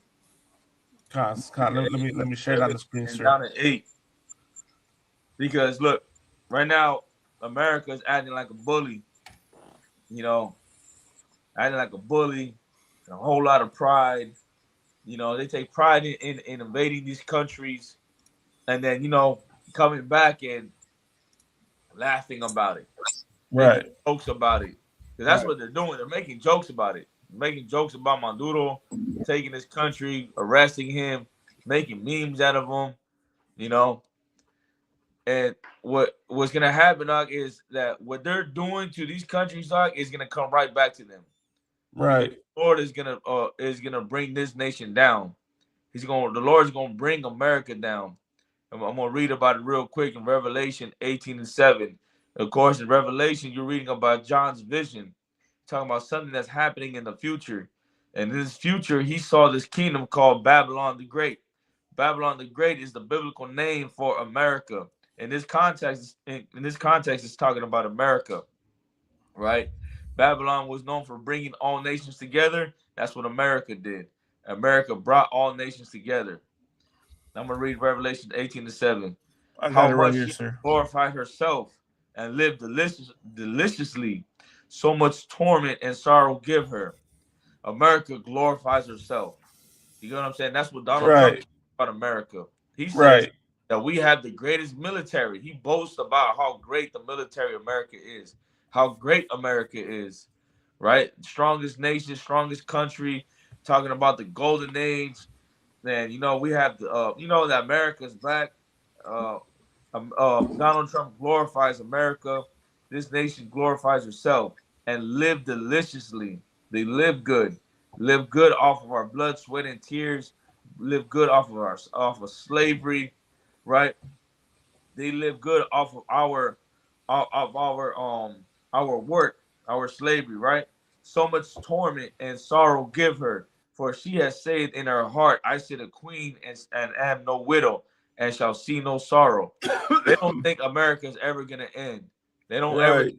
they gonna see pain. They don't ever think that this nation's gonna come down. They think that this nation is gonna last forever. Right. Therefore shall her plagues come in one day, death and mourning and famine, and she shall be utterly burned with fire. For strong is the Lord who judgeth her. The Lord is going to judge this nation, is going to judge this country. And how is she going to get judged? This nation is going to be judged with fire. Right. This nation we were just talking about right now is how they drop fire on other countries. They drop fire on Venezuela. Damn right. God is going to drop fire on this nation. It's not going to come from the hands of men. It's going to come from the hands of the Most High. The Most High is going to burn this nation to the ground. And he will use other nations to do it, but this is coming from the Lord. Right. That's right. And the kings of the earth who have committed fornication and lived deliciously with her shall bewail her and lament for her when they shall see the smoke of her burning. And that's what this nation is gonna be. It's gonna be burned with fire. This nation ain't gonna last forever. It's gonna come to its end. So like you shall see the smoke of her burning, and that's it. And look, that's the whole point. That's the whole reason why you have these other nations. That's why you have America building these bunkers. That's why they're building cities underground. Right. Because they know that their day is coming. They know that this nation. Look, there's a scripture in the Bible that says that that God is gonna mock their calamity. He's gonna mock them when they're in their low state. Right. That's what's coming, man. Because you put us in misery, you put us in pain, you made us, our women, men, and children, and elderly suffer and cry and die. And you're gonna reap what you sow. Right. That's what's written in the Bible. It's like, gonna pass the next brother. I'm gonna wrap it up though. Y'all All go right, ahead sir. and rock it out. All right, sir. Can y'all send me y'all number on Messenger? That dude I was talking about, he got a live right now. He's still talking. I wanted to get y'all jumping the live with us. I told him put the live stream in this thing. But go ahead, Malama. Y'all got it. Y'all keep rocking it out. What y'all was doing? If I could piggyback on what Officer Lahab was talking about, right? How America lives deliciously, right? And it all comes from being blessed with the sword. And I wanted to bring it full circle, right? How Esau was set up, meaning the oppressor. And this, what Officer Lahab was reading is a prophecy that's going to come to pass. But if you could take me, Malakma, to Genesis 27, and if you could start off on verse 39. Conquer not. One second. You know, because you know, everything the Bible's prophesied has come to pass. 27 you know, and 9. There's historical mark. 27 and 39. 39. There's historical markers, you know, that Esau wants to erase its history. Esau wants to erase American history and wants to replace it with what they call it, what they're trying to replace it with. The you know, their version of history, like the great, what is it? The transatlantic migration. Is it replacement theology or something? Something like is that what it's called? I think so. Right. And you know, like Esau's trying to, we shame Esau so much that he wants to hide his history that he foretold at one time, and now he wants to hide it, and now he wants to say that the transatlantic slave trade was not, you know, was not real. That these people were people who wanted to what'd you say, Malakma, right now? The what is it? The replacement theology, and then the great replacement theory, or something like some you said, Commandant?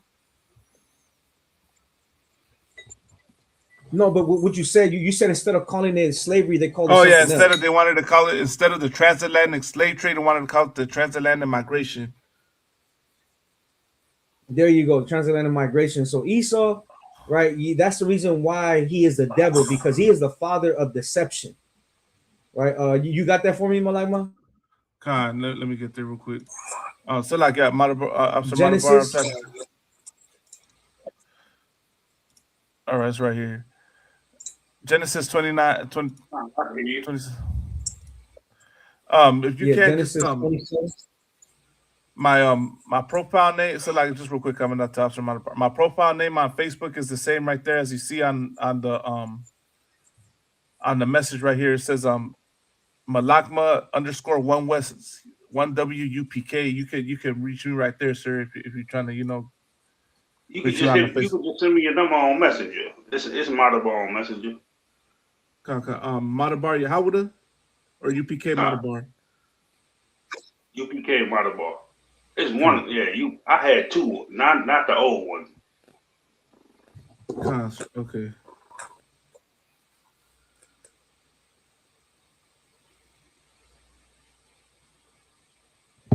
All right. I got it. Now, Genesis 27 and 39.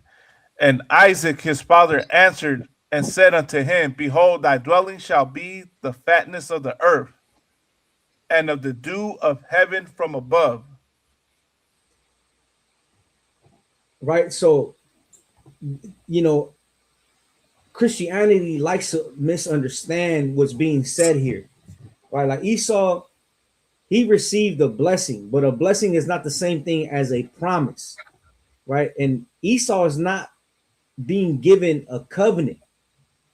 Right. He's being given a blessing here. His blessing is that he shall dwell with by the fatness of the earth and of the dew of heaven from above, meaning that he's being told where he will hunt the fatness of the earth. Wherever there's oil, wherever there's minerals, that's where he's gonna hunt. And he's hunting Venezuela. He's hunting Somalia. He's hunting anywhere where is considered the fatness of the earth, meaning that there's resources, rich,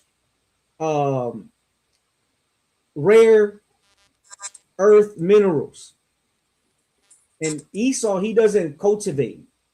What he does is that he occupies, and he positions himself where the oil, where the resources, where the fatness of the earth is, where the gold is, where the the minerals, where the trade routes are. Because at one point, I think that's the reason why I think the brother will even brought it out too, right? Panama, Right.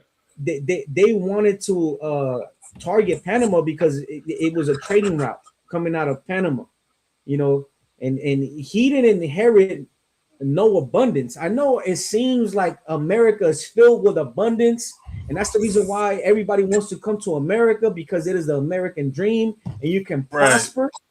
But that is deception. America does not have abundance. Everything that they have has been extracted. They have extracted it from another people, right?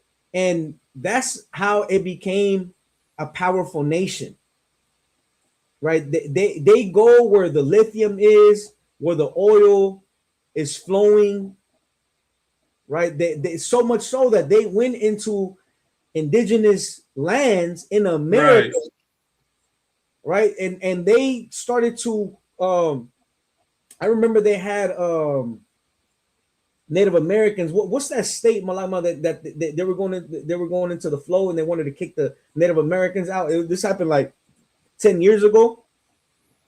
You're talking about Standing Rock? Remember that I can't recall what was it called, but I remember that one of the brothers at my slavery, he was a Native American, and then he went out there to fight against the devils. Standing Rock. Okay, Standing Rock, right? So wherever there's rare earth minerals, right, wherever that sits, America's gonna go there because he wants that soil. And Venezuela fits this biblical pattern perfectly. The fatness of the earth. They have oil, they have gold, they have coltan, rare earth minerals. And Donald Trump Jr., he just made a deal with the Pentagon, with rare earth minerals. Now, China, they used to provide America with rare earth minerals, but they don't want to do that no more, right? So the land in Venezuela is fat, right? And Esau, the Bible calls them swift as the eagle flieth, right? But really, he's a vulture because he's a culture vulture, right? And he circles around, plotting on where to attack. Right, he circles around, and then he goes for the kill. He goes to devour like a vulture. The Bible calls him an eagle, swift as the eagle flieth. Right. You understand? So like if you could read the next verse. Hold on 1 second. No sweat. And by thy sword shalt thou live, it shall serve thy brother, and it shall come to pass when thou shalt have dominion that thou shalt break his yoke from off thy neck. Right, and this is Esau's livelihood, right? And it is force. It is not a covenant. It is not a law. It is, because the Lord never made a covenant with Esau. Right. Right. And the Bible prophesies that his livelihood includes wars, threat, sanctions, coups,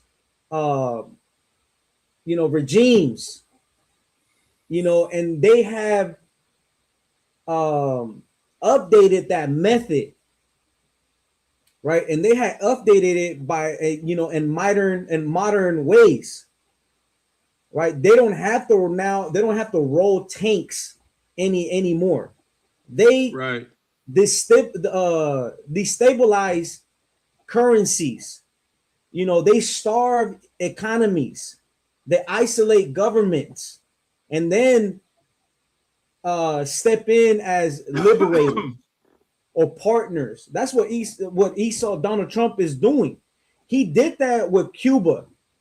He did that with all the places that had the fatness of the earth. He destabilized them with currency, right? He did that with what's that one heathen that wanted to use he no longer wanted to use the currency, the American currency. He wanted to use the euros. Saddam Hussein. He did that with Saddam Hussein. Wow, and then he did that with Iraq. He starved economies. He's doing that with Palestine. Yeah, go ahead, Karna. So like, not to interrupt, just real quick, I want to say this to you. He did that, right? And then all of a sudden, Bush decided that Iraq needed freedom. That's what I was going to get into, Karna. I was gonna say that's the same pattern that Esau uses, because the Lord already prophesied of Esau, right? And going back that he steps in as a liberator. What did he say? What did he say about Venezuela? He said that he was going to make the Venezuelan people rich. Right. You understand? And then he said, but then he followed it up with and then we're gonna have to take some of that oil to pay back. This is one thing that I've learned, that a lot of times when what somebody says at the end of their statement is really what they mean. Right. He really wants to make himself rich, make America rich, but he deceives. He's deceiving the Venezuelans by making them believe that he's their liberator. Right. I brought it out how he, they want Donald Trump to step in, and all of this that Donald Trump is doing, that is the sword, and is dressed. He dresses it, and that's how that the oppressor is the devil, because he dresses it in policy language. Right. That's how he does it. Right.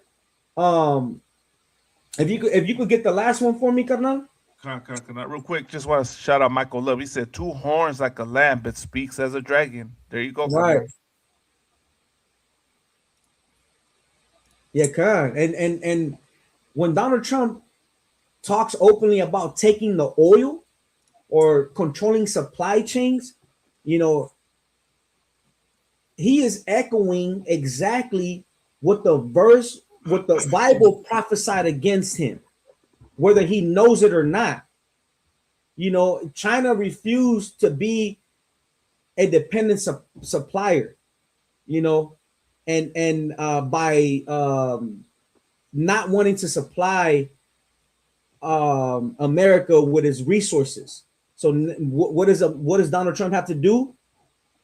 He needs to now go and look for a new supplier, but he doesn't want to pay the supplier. He wants to have the supply, and he goes and he does it with the sword. If you could get the verse 41, Carnal. I got it right here, Carnal. And Esau hated Jacob because of the blessing wherewith his father blessed him. And Esau said in his heart, the days of mourning for my father are at hand. Then will I slay my brother Jacob. Right. And Venezuela was blessed. All the oil, all the minerals, that is a blessing. I mean, so that is a promise. And there's a difference between a promise, a covenant, and a blessing. Right. And Esau's violence isn't random. And it is resentment driven. It is resentment driven because he sees that Venezuela who are God's chosen people, received a covenant, received a promise. And Esau went and he stole, and he justifies it with, saying that he's going in there to fight the drug war, right? But really, he's just using those words to make Americans believe that he's doing it for a good cause. Right. When that's what the Bible calls it, says that his words are smoother than butter. You understand? So we have to look at Esau's everything Esau is doing, everything Donald Trump is doing lines up with the Bible. Right. He has a hatred for his brother Jacob in his heart, meaning that, and this is a perpetual hatred. He first started off with the people in his own country, with Black and Hispanics, right? And so like we're not his people, but he started off with the people, meaning the Black and Hispanics. He started terrorizing us because once again, he has resentment driven, because he knows that the Lord made a covenant with us because he was a coward. Right. He was a coward. He gave up his covenant for a piece of meat. Right. And now that's the reason why he wants to slay his brother Jacob. That's the reason why he wants to slay Blacks, Hispanics, and Native Americans. You understand? The Bible is the real deal. When you want to know what is the solution to Blacks, Hispanics, and Native Americans, you need to understand that first we have an enemy, and that he has a resentment driven. Right. Because he sold his what does the Bible say he sold? Salakia. Sold his birthright. He sold his birthright. There you go, Salakia. He sold his birthright. You understand? So Donald Trump he's who the Most High prophesied against. Him and his nation.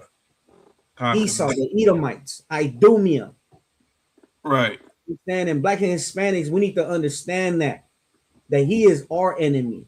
We're not one another's enemy. And what Officer Matabar is bringing out, you have so-called Blacks and so-called Hispanics coming at one another, when the real enemy is attacking us in live TV. On live TV, he's attacking us, making threats. Right, Carnal. You understand? So let's right. You, Carnal. No sweat. And that's heavy say. I want to share that because we was going back right to saying how they freed Venezuela, and then what Michael Love brought right about I forgot what he brought out, but that whole speech of freeing America, freeing Venezuela, and freeing them. Look at this. This is, remember how I'm comparing Venezuela to Panama. Calling it Panama 2.0. Here's an example. Okay. Listen to this speech right here. Well, on Wednesday, December 20th, I ordered U.S. troops to Panama with 4 objectives: to safeguard the lives of American citizens, to help restore democracy, to protect the integrity of the Panama Canal treaties, and to bring General Manuel Noriega to justice. All of these objectives have now been achieved. At about 8:50 this evening, General Noriega turned himself in to U.S. authorities in Panama with the full knowledge of the Panamanian government. He was taken to Howard Air Force Base in Panama, where he was arrested by DEA. A U.S. Air Force C-130 is now transporting General Noriega to Homestead Air Force Base, Florida.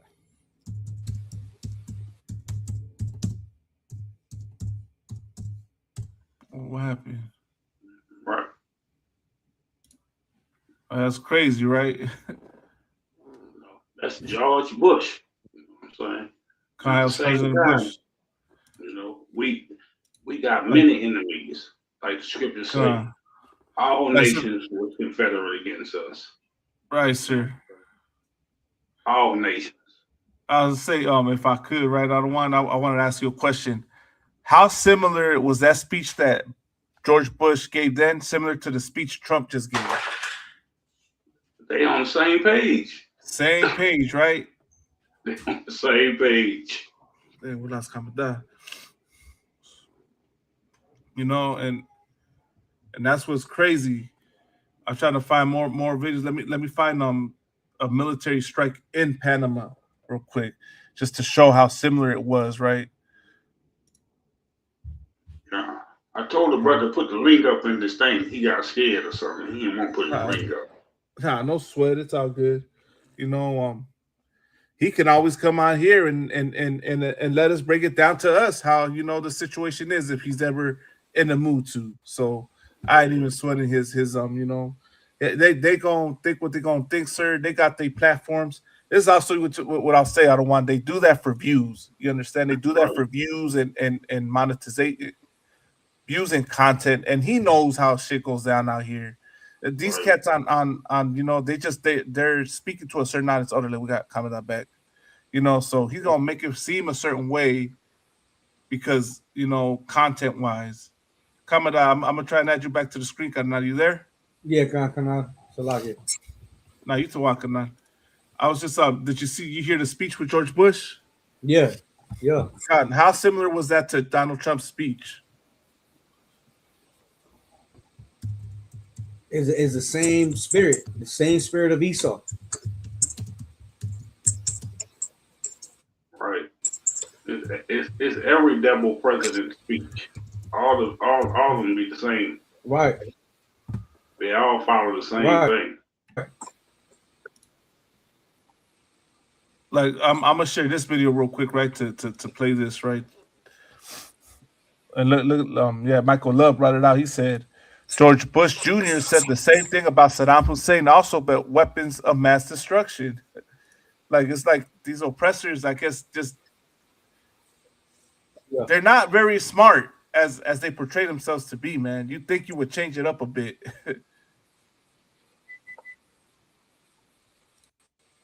Oh, did we lose camera again? Nah, I select it, man. Yeah, you're right. It's lucky. If I may give a shout out to Michael Love, man. That man be in Captain Zoriac, goddamn car problems every goddamn day. God, sir. Salaki, side note. When I met this brother at our class, I said, Salaki, you the brother that's always getting shouted out by Captain Zoriac? Yeah, right. Salaki, yeah, but look at this,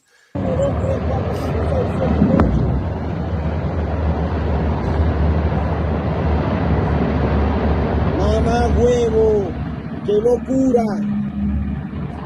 Moscaí. Mira esa mierda, explotaron allá toda esa mierda, porque tú me estás explotando.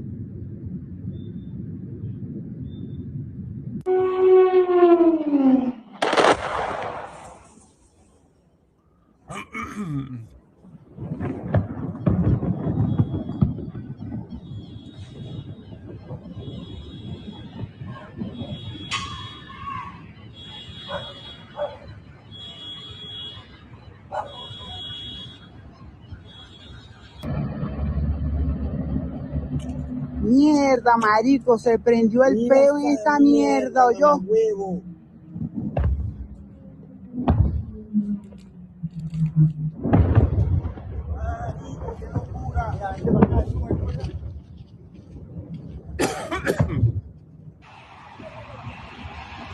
Mamá, huevo, ¿qué mierda es esta?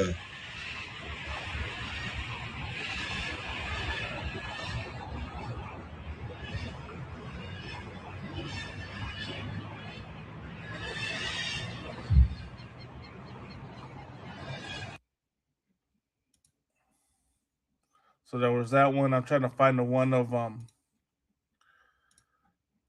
So like, let me take this off. The one of the attack on Panama.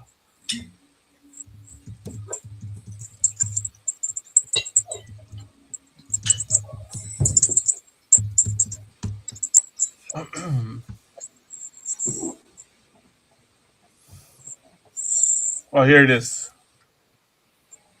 Look at this. Now, the only difference is this was in daylight, but look at this similarity.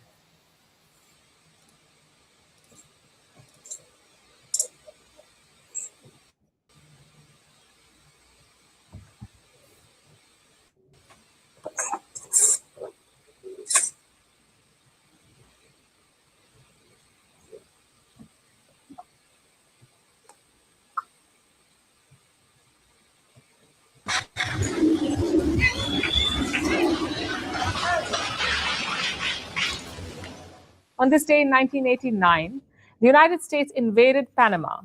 It was ordered by President George H.W. Bush. The mission was to overthrow military dictator Manuel Noriega. He later surrendered and was flown to the U.S.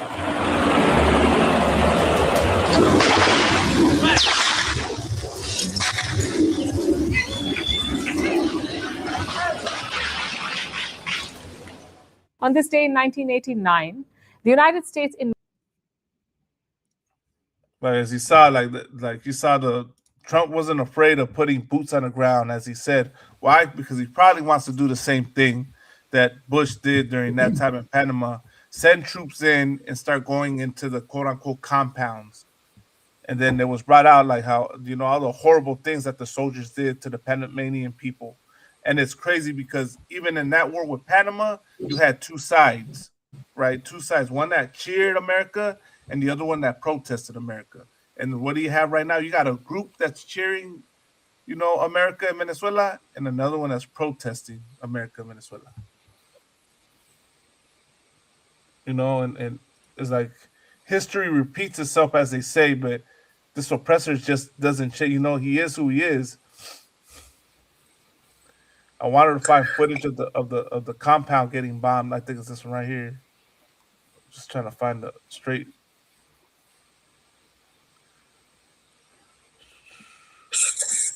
There it is. This one right here. Let's see. His brother said, Panama happened when I first moved to California from New Jersey. Okay, not.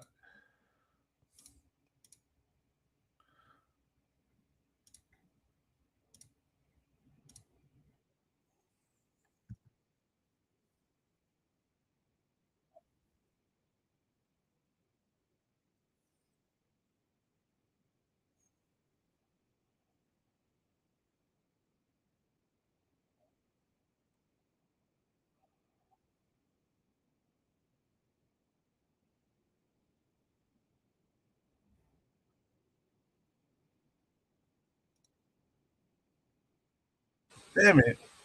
Ooh, and the people of Panama won't change.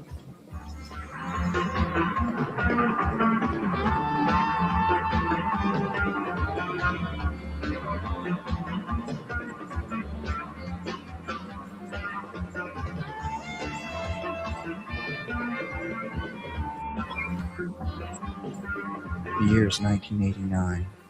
It is the typical story of a military leader with too much power and is not about to lose any of it. These are the images the world saw through the television. I remember A buddy and I were alerted and sent to Fort Bragg, North Carolina. We didn't know what was happening. Just like the old Army saying, we were the first to go and the last to know.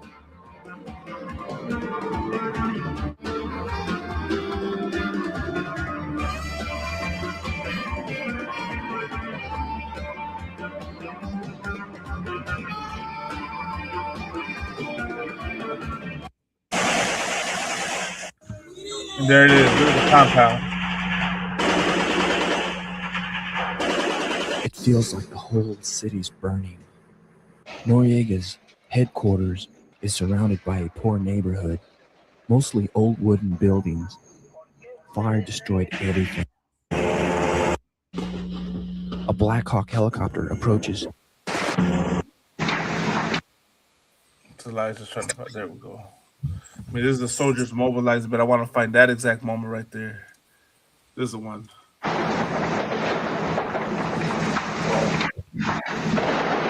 All hell breaks loose. We didn't know who was shooting. So like it on this user right here, Grisha Brown said, right? Shout out. She said, "With America, there's no war crimes. That's why Russia doesn't care." If you could, Grisha, you want to break that down a little bit more on what you mean when you say Russia doesn't care. Are you talking about Russia doesn't care about Venezuela, or Russia doesn't care about attacking America or defending Venezuela? But let me keep playing this. Who? There's a Spectre gunship above, blasting PDF strongholds. The sound of 50 caliber machine guns roar all night.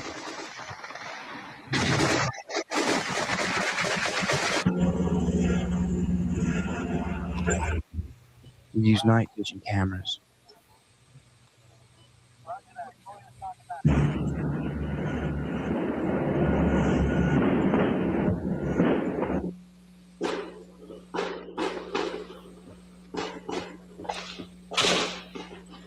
A Black Hawk helicopter approaches with a howitzer. It gets fired at. It returns fire.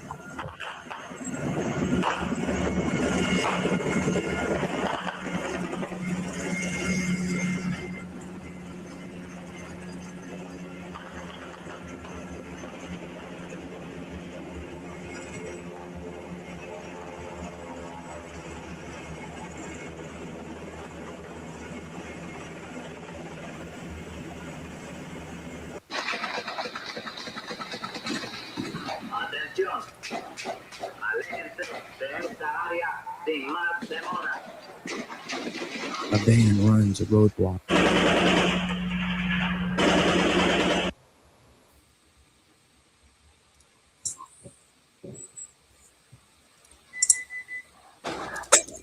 And that's the destruction. That's what you can see.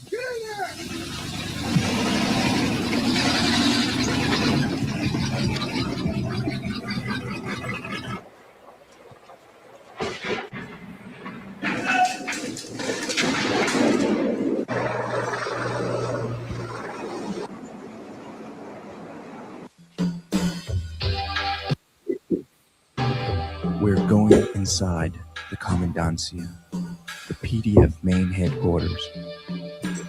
The stench of the dead turns my stomach. It makes my eyes water.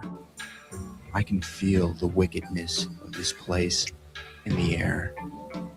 Murals like this are everywhere.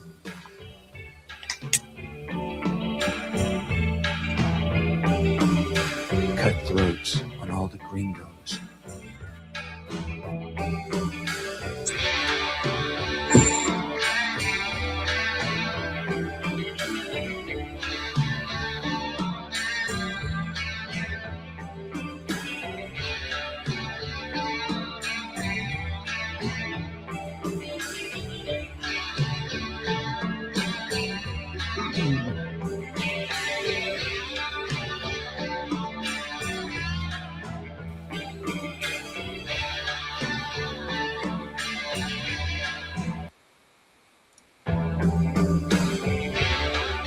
This is all destruction coming out. This is from Panama.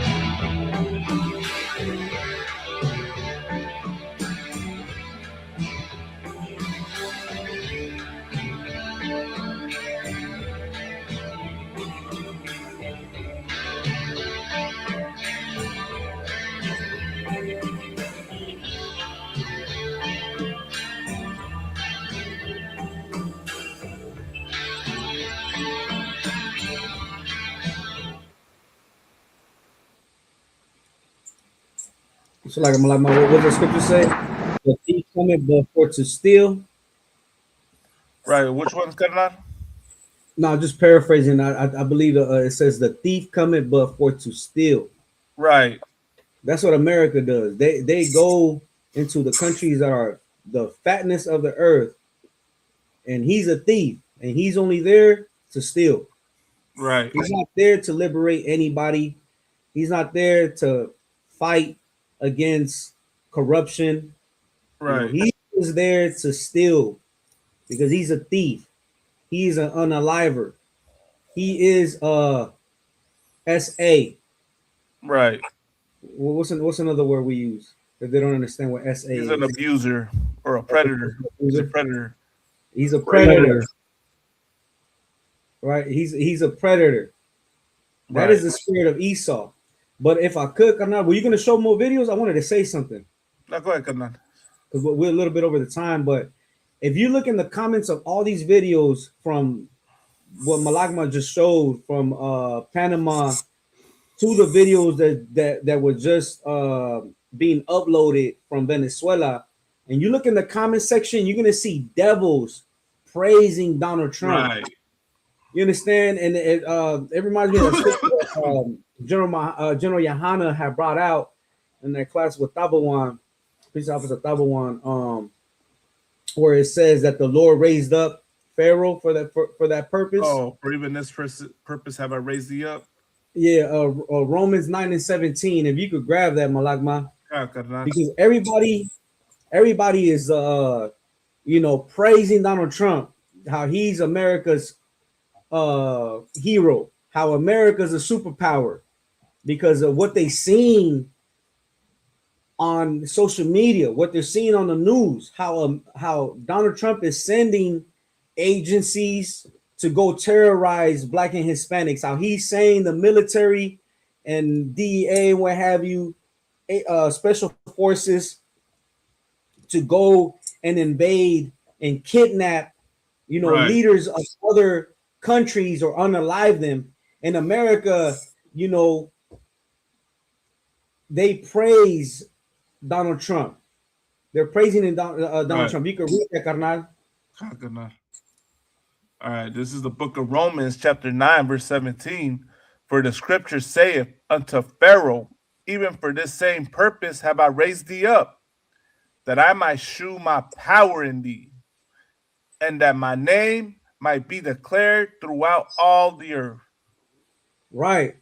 You know what I'm saying? So the Lord raised up Pharaoh. Today, Donald Trump is Pharaoh because according to the Bible, America is spiritually Egypt. You see that that pyramid on that dollar. They have that what is that? That phallus that's in Washington. Right. What's that called, Malagma? The Washington Monument. Is there a name? That's what it's called, the Washington Monument. The thing that looks like the phallus. Yeah, that's what it's called. Okay, get kind. So America spiritually Egypt because Egypt also had Black, Hispanics, and Native American in servitude. And they were also terrorizing the Israelites. And that's what America does. And the Lord raised up Donald Trump on purpose. Right. Not because he's a good leader. He is a good leader for the oppressor because he's racist, and racist means that you put your people first. Blacks, Hispanics, and Americans, we have to put each other first above all nations. You understand? So the Lord didn't raise up Donald Trump because he's good, because he is right, because he's letting him get big, loud, and reckless. That's what Donald Trump, he likes to boast. But the Lord is exposing him in front of everybody. Right, Karnal. And that's the setup. We need to understand that the Lord is setting him up, just like the scripture says. For this cause, even for the same purpose have I raised thee up. The Lord is raising up Donald Trump.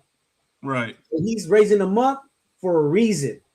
Right. People hype Donald Trump, you know, because he's flexing, you know, his power on Venezuela, and he's doing all the talk. So like all the talk, you know, and he's squeezing, you know, countries for resources because he wants to, you know, be rich, and he wants to make everybody rich around him. Right. You know, and he's moving in like he runs the world, because he said that he's going to run Venezuela like if he runs the world. But that's the spirit of Donald Trump, of the oppressor overall, and the Lord is setting him up, right? And everybody's is applauding Donald Trump. They're applauding him. Were you going to say something, Malakma? Just go ahead and get it in real quick, and give me 1 second. You want to say something? I'll be right back. Okay, no, kind. You know what I'm saying? And the Lord has a trap set for Donald Trump. When everybody is gassing, when America is gassing each other up, like, you know, that's the reason why I voted for Donald Trump. You know, you understand, because he's taking illegals away. You know, he's going and he's you know, bullying other countries. You understand? And what you need to understand is that there's a downfall coming to Donald Trump in America. You understand? And sometimes somebody getting money or somebody getting muscle, right? Because in the hood, you will understand that very well, right? You get respect too fast. And Donald Trump, he's getting all the respect. All the American patriots are cheering him on, right? And nobody wants to check him. All right, he's in alliance with other countries, but nobody wants to check him for what he's doing, right? China, Russia, they want to check him. They're saying, you know what you're doing is wrong. Let Maduro go. And that's when he's going to start moving in a way that is going to make him fall, because he's a prideful, his nation is a prideful being, and the Lord set him up to be prideful. His pride is his destruction. He believes that he sits on the most high seat, and the Lord is going to tear him down. That's in the book of Obadiah. You understand? And when he falls, America is going to be quiet. Everybody's going to see it. And America is going to learn why he was set up. For this purpose have I raised thee up, that I might show my power in thee. The Lord is going to show his power, that my name might be declared throughout all the earth. And the Lord's name is going to be declared, because the priest and prophet in the Israelite School of Universal Practical Knowledge under commanding General Yohana are prophesying against this beast. And that's how the Most High's name is going to be declared. You understand? Nobody, the Christian church has never declared the Most High, because they don't know the Most High. Not only do we know the Most High's word, but we are obedient to it. We follow. So like I said, if you want to say anything, you want to chime in, stop me, sir. Salakia. Nah, Salakia, what you saying heavy, because this is like the same thing that happened in Egypt. And Moses had to Moses had to make a move. You know what I'm saying? So it's just what you're saying heavy. It's the same thing, like what happened with Moses and the Pharaoh and everything. He didn't want us to go out there to worship the Most High. The Most High did what? Came there and destroyed Egypt. Khan, sir. And if I could, sir, you know, like Donald Trump is mocking Hispanics and blacks. He don't posted. DHS had made a post saying that It was a plane with Santa Claus and saying you right, home. Ho ho home.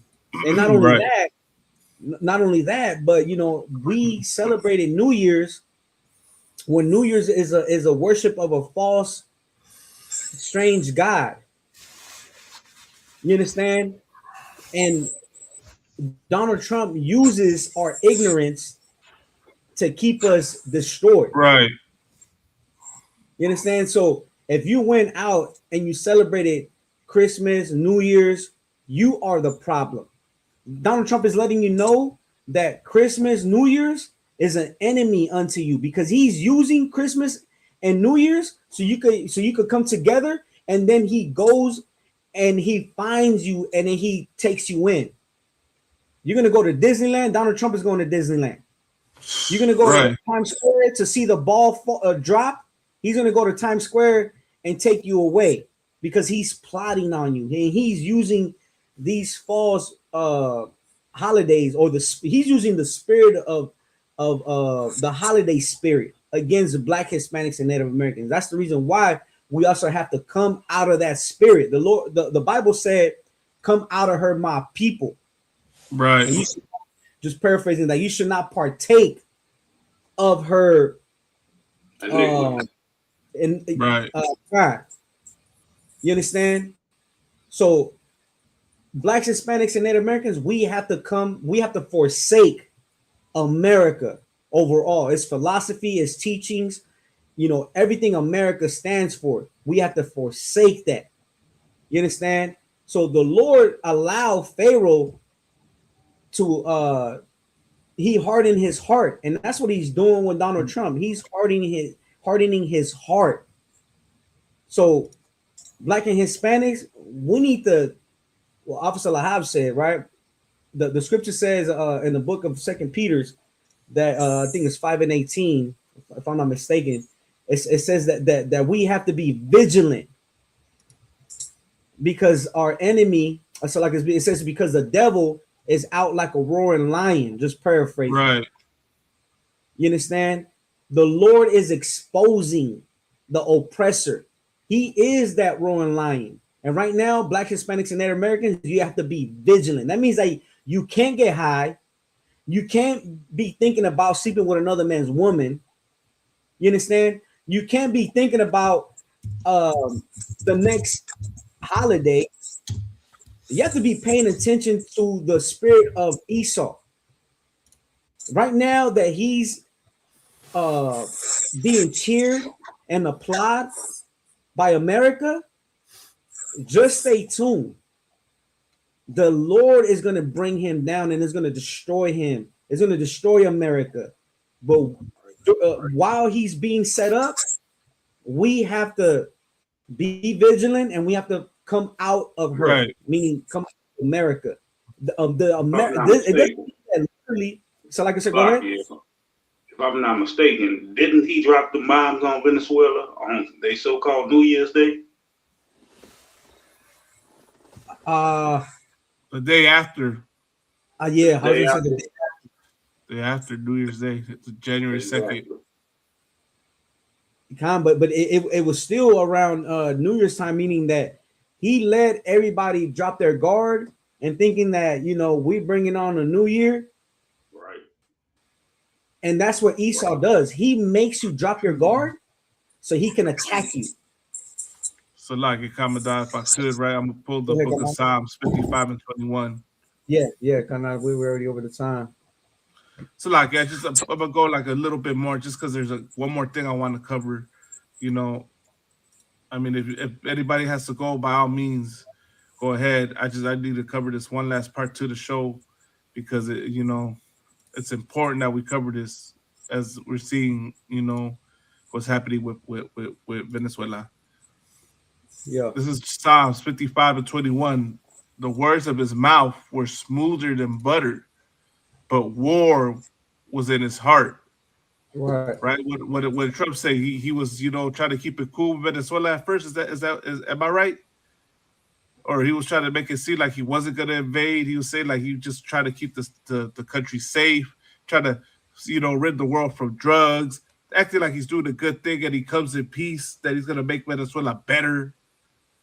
But war was in his heart. And if I could, this is how you know that war is in his heart. Because even after he, kidnapped Maduro and he bombed, Venezuela, he said that he might have to go in there a second time.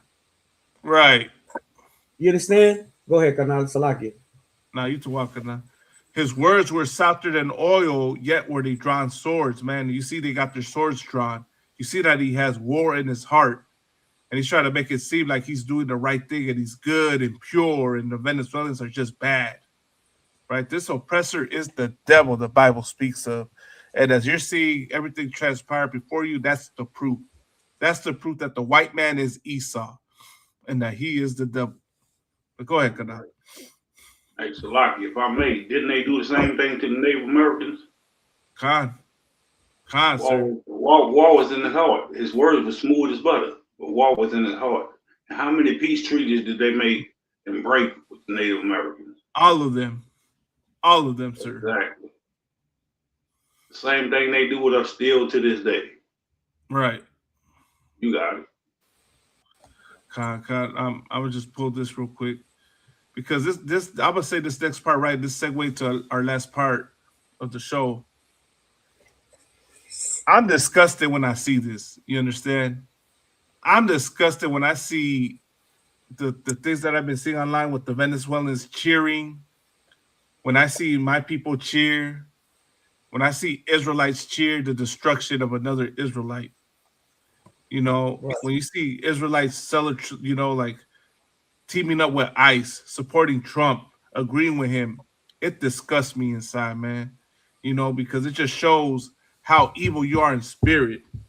We got the sister, Yashar Banaf, A Shalom Sis, Yahushua Alatha Bashim Yahushai, and it's like, what's wrong with y'all, man? Don't you realize that your fellow people are dying? Y'all out here celebrate because they got rid of Maduro. Well, how bad was it with Maduro? Where are you conservatives? Y'all conservatives didn't say nothing about how bad Maduro was when everything was going on. Now y'all come out the woodworks and say how bad it was. I mean, I don't know. I'm not a fan of him or saying, because I don't know him. But it's kind of funny that now y'all come out the woodworks and talk about how bad he was. Right. You didn't say nothing when he was alive. But this is that Stockholm syndrome, man. I get that same disgust when they decide to celebrate holidays. Sir. Celebrate Christmas, New Year's, Thanksgiving. I get that same kind of disgust in me. Sir. Like, what the hell is wrong with y'all, man? Why y'all want to celebrate the oppressor days when he unalived and destroyed our people?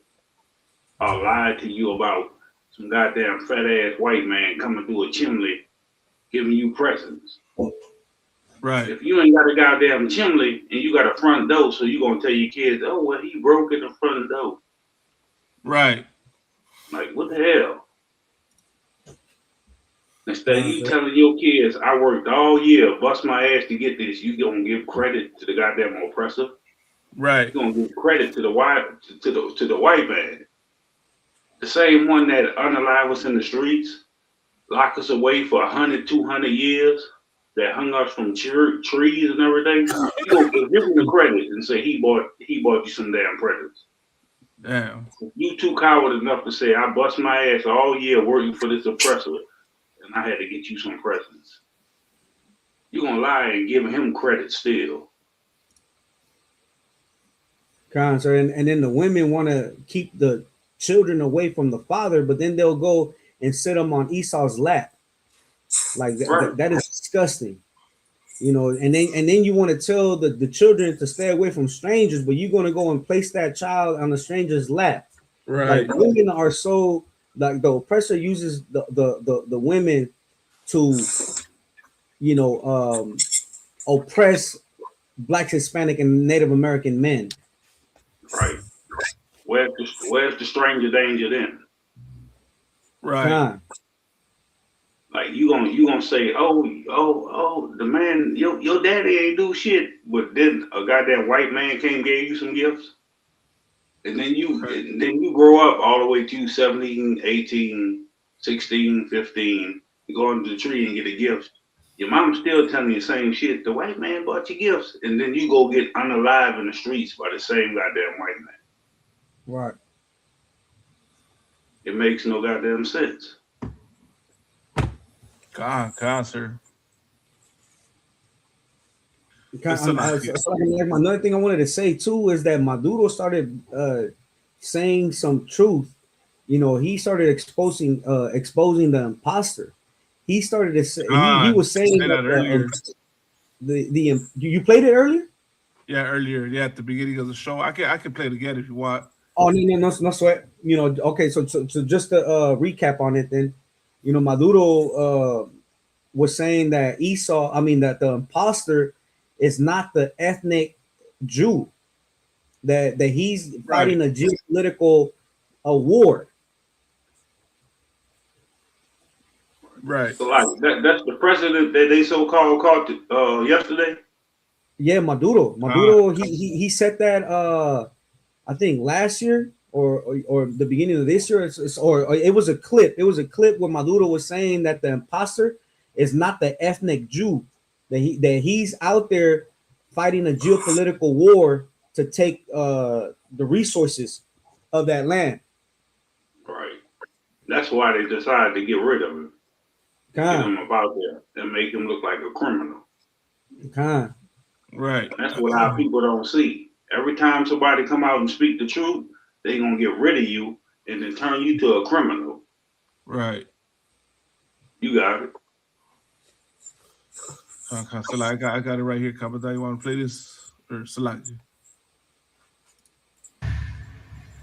Charred military vehicles and buses were still smouldering at daybreak in Caracas on Saturday, as residents expressed shock after the US strikes hit military bases in Venezuela and removed President Nicolás Maduro.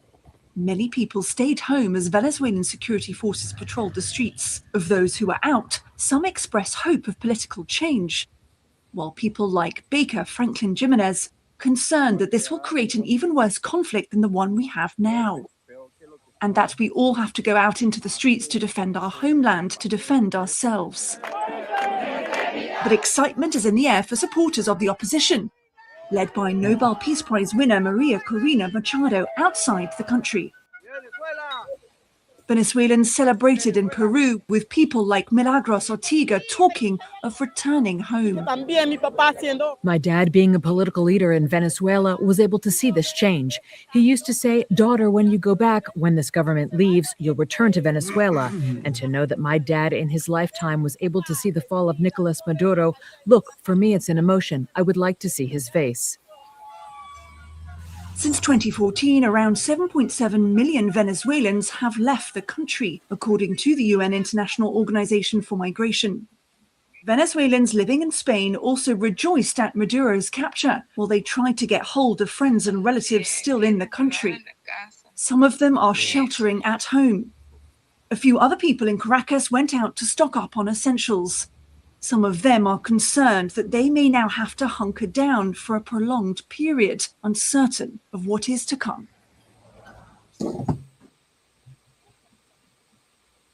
HBO Max is available on YouTube. Watch Emmy award-winning TV shows.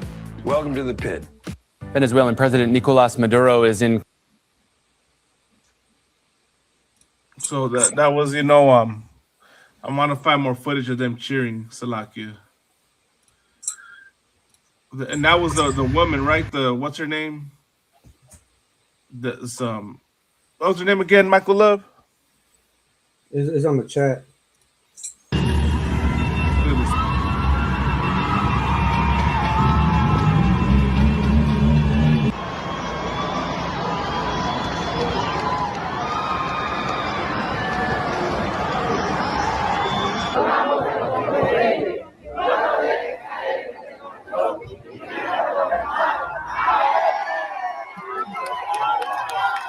God, says Bishop Brown. God, says Trump literally pardoned one of them for the same thing. God. And Khan to Yashar Banaf. I didn't understand it either. Let me go right here real quick, man. Delcy Rodriguez. Delcy Rodriguez. I want to look her up real quick. You know what her background is. And if I could, I wanted to say that you know, we don't know how Maduro, how he treated his country, right? But you know, I did see a video of him with the Christmas trees behind him. You understand? Right. Just to paraphrase Deuteronomy 29:9, right, where it says, keep therefore the word of this covenant and do them, and ye may prosper in all thy doings, right? So Maduro, Rodriguez, he was not keeping the word of the covenant. We made a covenant with the Lord, right? That we were gonna keep his feast days. Once again, you know, if Maduro fell, it's because that's how the Lord wanted it. You know what I'm saying? And if he would have trusted in the Lord, you know, he would have prospered in his leadership. You understand? That's another thing I want to say too. But you know, once again, but the point is that America lives by the sword, and he went into Venezuela. No different than when the leader or the emperor of Mexico, you know what I'm saying, during the time when the conquistador came over, and he came as swift as the eagle flyer, he came with the sword. It's the same thing. During that time, we were worshiping false, strange gods, and the Lord made our kingdom fall, our empire cease. You know, you understand? So nothing is going to stand that we do when you're in leadership if you do not uphold the covenant of the words of the covenant of the Most High. You can't prosper. You know, I wanted to say that as well. So this is what I have about Delcy Eliona Rodriguez Gomez. Is a Venezuelan lawyer, diplomat, and politician who was acting president of Venezuela after the U.S. capture of Nicolás Maduro. She has served as the vice president of Venezuela since 2018. Rodriguez has held several positions during the presidencies of Hugo Chavez and Nicolás Maduro. She was Minister of Popular Power Communication and Information of Venezuela from 2013 to 2014, Minister of Foreign Affairs from 2014 to 2017, President of the Constituent Assembly of Venezuela from 2017 to 2018, and Minister of Petroleum from 2024 to 2025. And what's going to happen coming out? She's going to be dealing with Trump. Is that what's going to happen now? No, well, I mean, I don't know. When I was saying that the woman that won the Peace Prize, I'm not sure if it was her though. Was that her? Because I know this is the vice president of Venezuela, and she was asking to show proof of Maduro. I forgot what's the term that they use, that they were asking to show that he's alive. And I remember I seen a post earlier today, but I'm not sure if this is the same woman that I was talking about that had won the Peace Prize when you know, Donald Trump was mad that some woman had won the Peace Prize. I'm not sure if it's her, but this is likely of Venezuela. Okay, Khan. And I'm gonna share this real quick.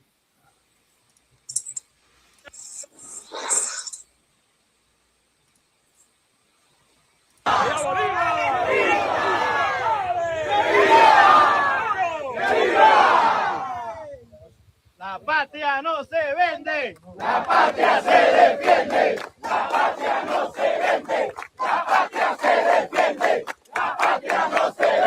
¡Que viva la patria! ¡Viva! ¡Viva Bolívar! ¡Viva!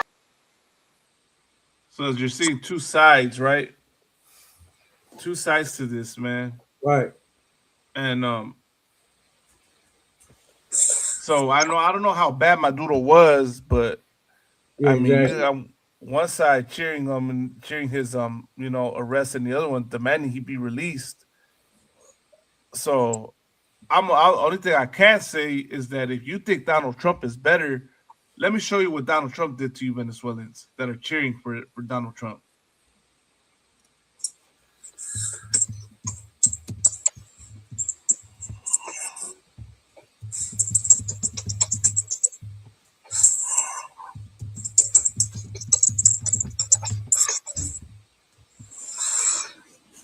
Let's see. Y'all recall the ICE raids, man.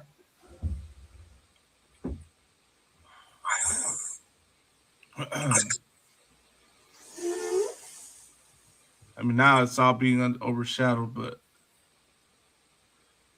I need to find You know what, man? Like talking about that, because a lot of Venezuelans fled from Venezuela because, supposedly, well, not supposedly, because of they say because of the horrible conditions, but then they were in America and Donald Trump sent them back to Venezuela. So how do you feel? Because, you fled Venezuela because of the conditions, and then Donald Trump sent you back to Venezuela. How do you feel about, what's going on? I got this video right here coming down. I found this one. Look at this. He's not doing that to the Arabs. Right. Tranquilo, señor. Alzate.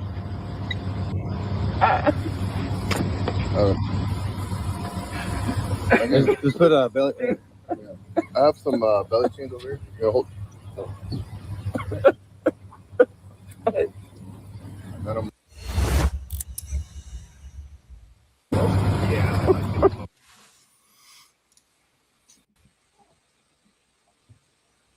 So when they were doing the ICE raids, let me find another one. I know we almost at the top of that. Well, we've been over the top of the hour, but I just want to, show the other perspective, Kamada,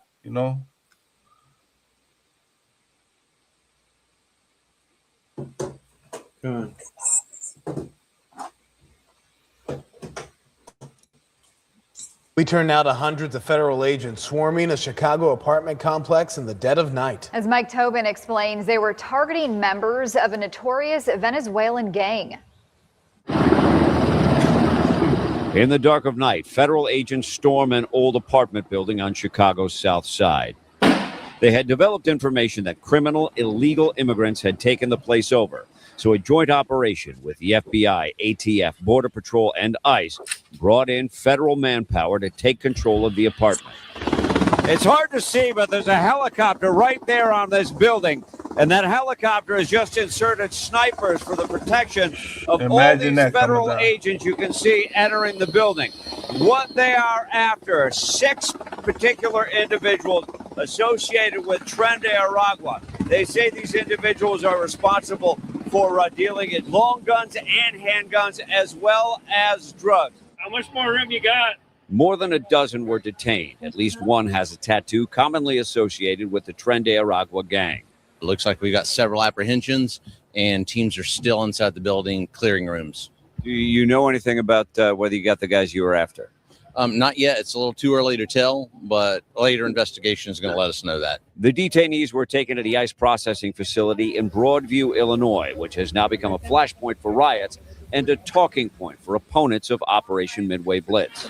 This is about fomenting chaos and terrorizing the people of Chicago and cities across America. Lots of rhetoric oozes from the White House about ending crime in urban areas. Well, from where I sit, ICE has generated criminal activity in Broadview.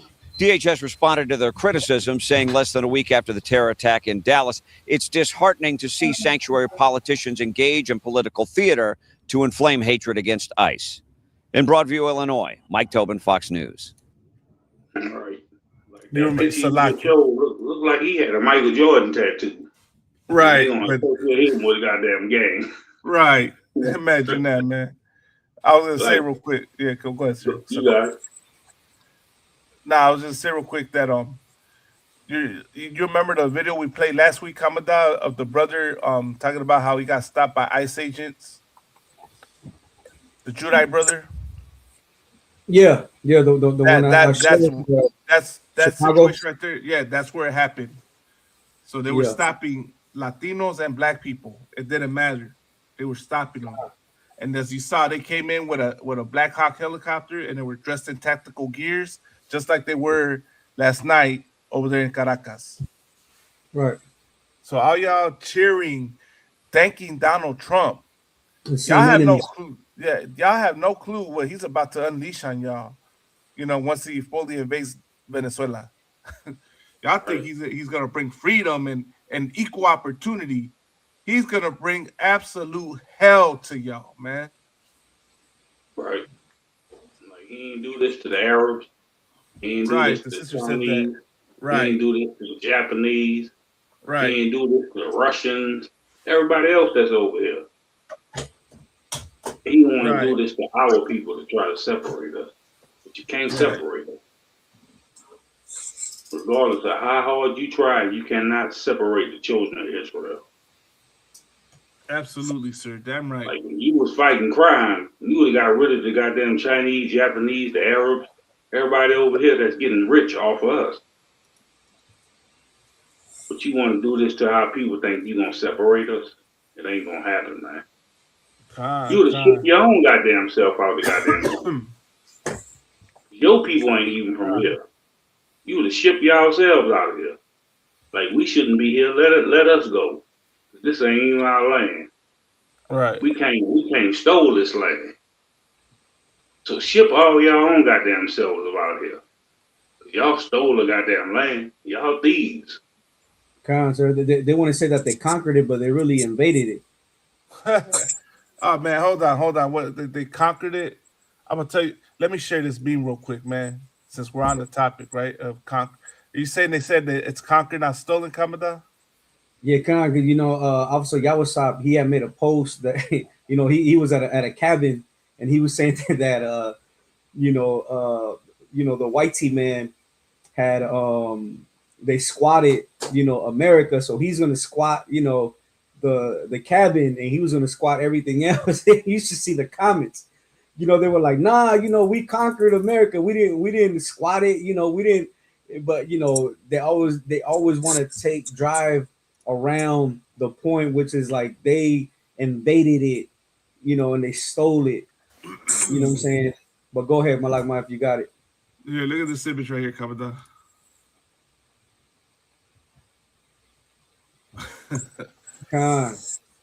That's the when they say conquered, not stolen. That's what it looks like. That's why he's robbing you, but he's not robbing you. He's conquering you. Right. In order to conquer somebody, you still got to steal it from them. Right. That's how you take over the shit. Right. You stole it from them. You conquered them and stole it. Right.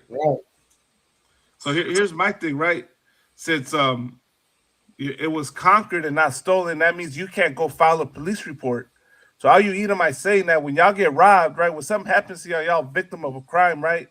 Y'all can't go report it to the police because y'all were conquered. It wasn't a crime. Y'all were conquered. Right. And if you report to police, if you go make a police report and demand justice, right? You're living in the past. So let it go. I mean, if that's the game we're gonna play, when you want to play technicalities here and there to make it seem like you're correct, don't call the police. Don't get mad that you got robbed for your wallet. Let it go and move on, right? Right. Just say I got conquered. Yeah, you got conquered for your wallet. If I come into your goddamn mansion and say lay it down, get the hell up out of here. Just say I got conquered. Don't say I stole it. Say he conquered my mansion. Don't go file a police report. Just get the hell up out of here. Right. That's it. Yeah, but that was it. I was trying to find a clip of like the Venezuelan community, terrorized, living in fear because of ICE. Because these people have, really like have no clue what's coming, man. And it's sad. It's sad that we have to when this oppressor harms us, we have to accept it. You know, we can't be mad about it. We can't, think that it's not right what they do. And look at this.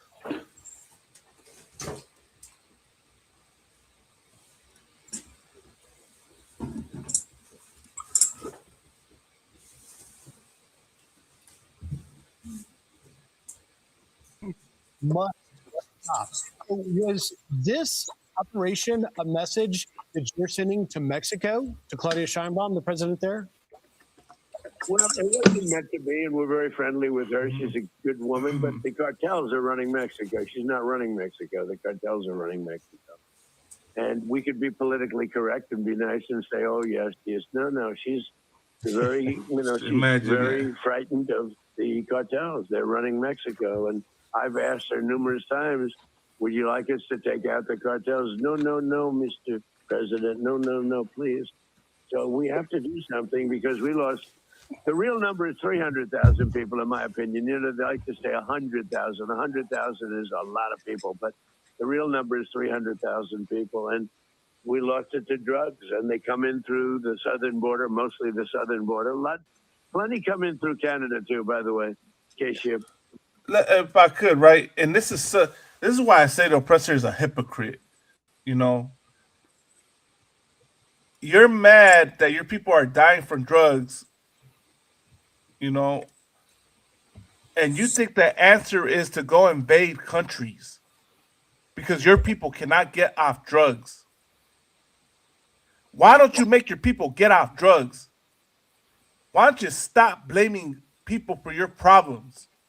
Isn't that what you tell us?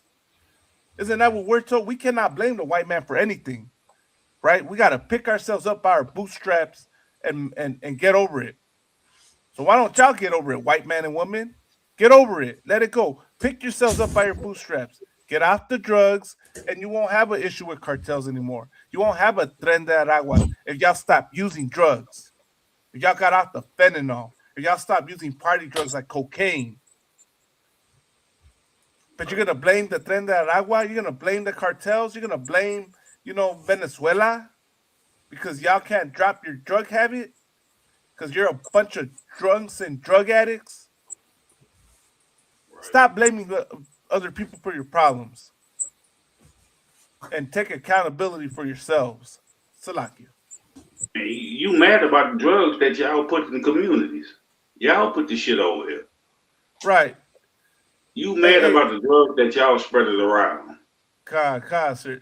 Salakia, like sir. How hypocritical is that? You mad about the drugs that y'all put out. That y'all put in the goddamn lab and y'all put out in the communities. Right. You mad about the drugs that y'all went got from other countries to ship over to here. Then you get mad because it hit your community. What you thought it was gonna hit? When y'all the biggest goddamn drug dealers, y'all the biggest drug users, y'all the biggest addicts, then you gonna get mad about it? God. Hey, Salaki, sir, I was gonna say real quick. No one made y'all take the drugs, right? Isn't that what they tell us when we bring that up about the CIA dropping the crack off in the ghettos? Well, no one made y'all take the crack. No one made y'all get it. Well, the same thing goes to y'all. Yeah, the cartels may be bringing that stuff in, but the cartels are not making you take the drugs. So why all of a sudden now you gotta act like you gotta stop Venezuela because you can't take accountability for your problems. Right. And they're gonna set up their life on stopping the drugs, but their community is still gonna get destroyed by drugs because the community is drug addicts. Right. They pop the most pills. Right. They take the most drugs. Right. So how the hell you gonna get mad? Your community ain't gonna stop doing it because that's what they love to do. God. But Salakia, I know we done went over the hour, the top of the hour. If any brother want to drop anything, man, or say anything.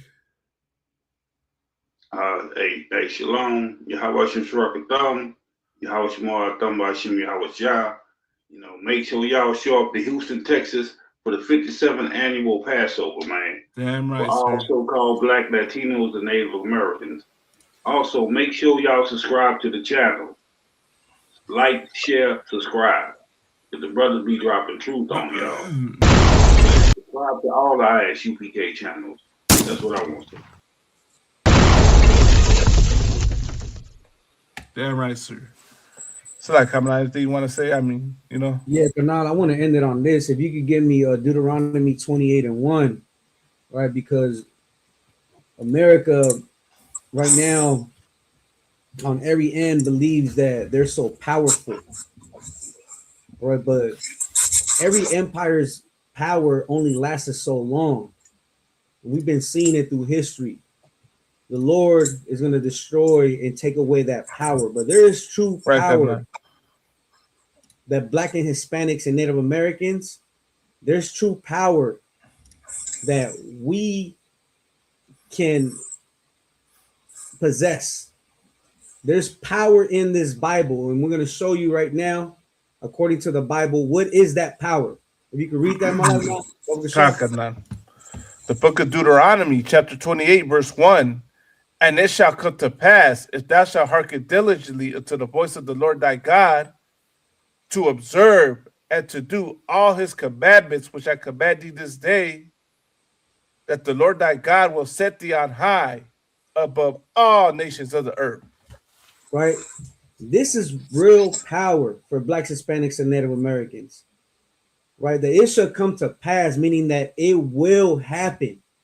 The Lord has set prophecies from thousands of years ago, and they're still coming to pass because the Lord is a real power.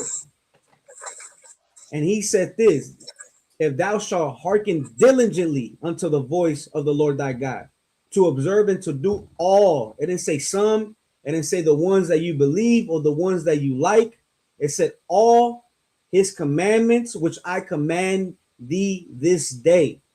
And this is Moses. This is Moses in the wilderness with the children of Israel when we made a covenant. And today we are telling you the same thing, that if you hearken diligently unto the voice of the Lord thy God, this is right now, what I'm saying is not the voice of the Lord, but it's are his words, to observe and to do all his commandments, which I command thee this day. Blacks, Hispanics, and Native Americans, you are being commanded this day, right, to hearken diligently and to observe, meaning to put into action, that the Lord thy God, right? This is exclusive for the nation of Israel. Blacks, Hispanics, and Native Americans, we are the true descendants of the biblical Israelites.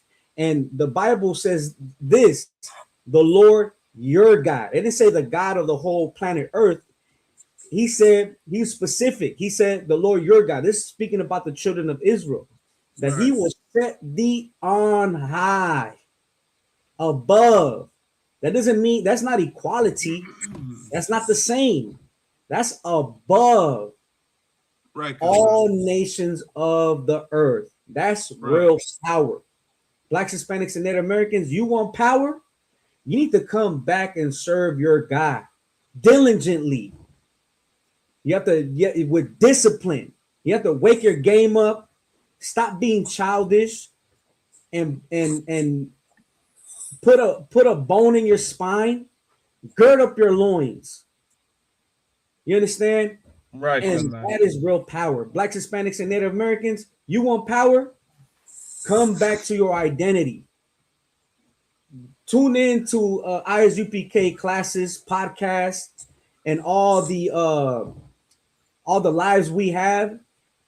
You understand? You want real power? That's what we're fighting for. We're fighting for a crown that's going to be given by Yahushua, who you know as Jesus Christ. And that crown is only for Blacks, Hispanics, and Native Americans. Real power. That's it. Hey, I just want to say one more thing. I love my brothers, man. I come up here, I try to catch y'all damn near once, twice a month, every month. You know what I'm saying? That's the love we got Christ, between man. each other. Appreciate you, man. You know, and we love you too. We love same you. goddamn too, people, Hell yeah. That's solid. So I try to come up here whenever I can, man, just to show we love each other, man. We don't care about what the world say. We only care about the world of Israel. That's right. Right. God. But with that, man, yeah, we at the top of the hour.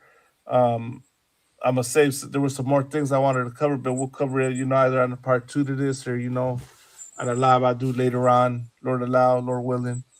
But with that, man, this is the Inconvenient Truth, man. We're live. We're try to push to go live every Saturday night, 11 p.m. 10:30, 11 is when we usually start. But we're gonna keep doing this. We're gonna keep, to answer the prayer to open up the internet and the airwaves.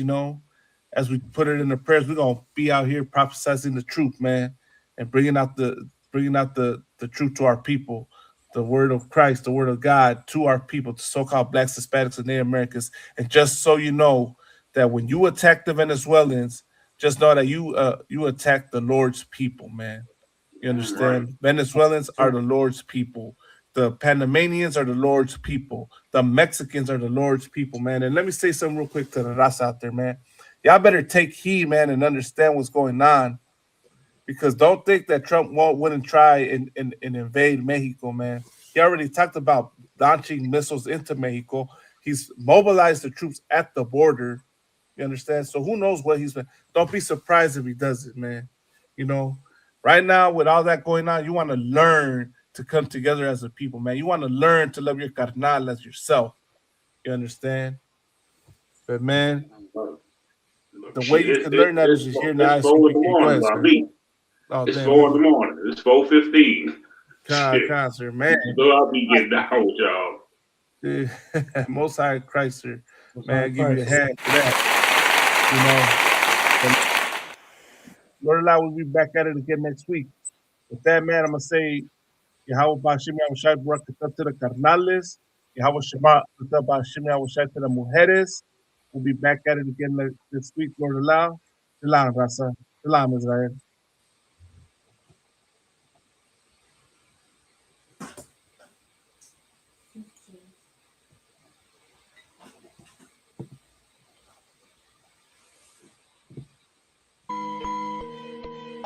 Another day, another day, another day, another day.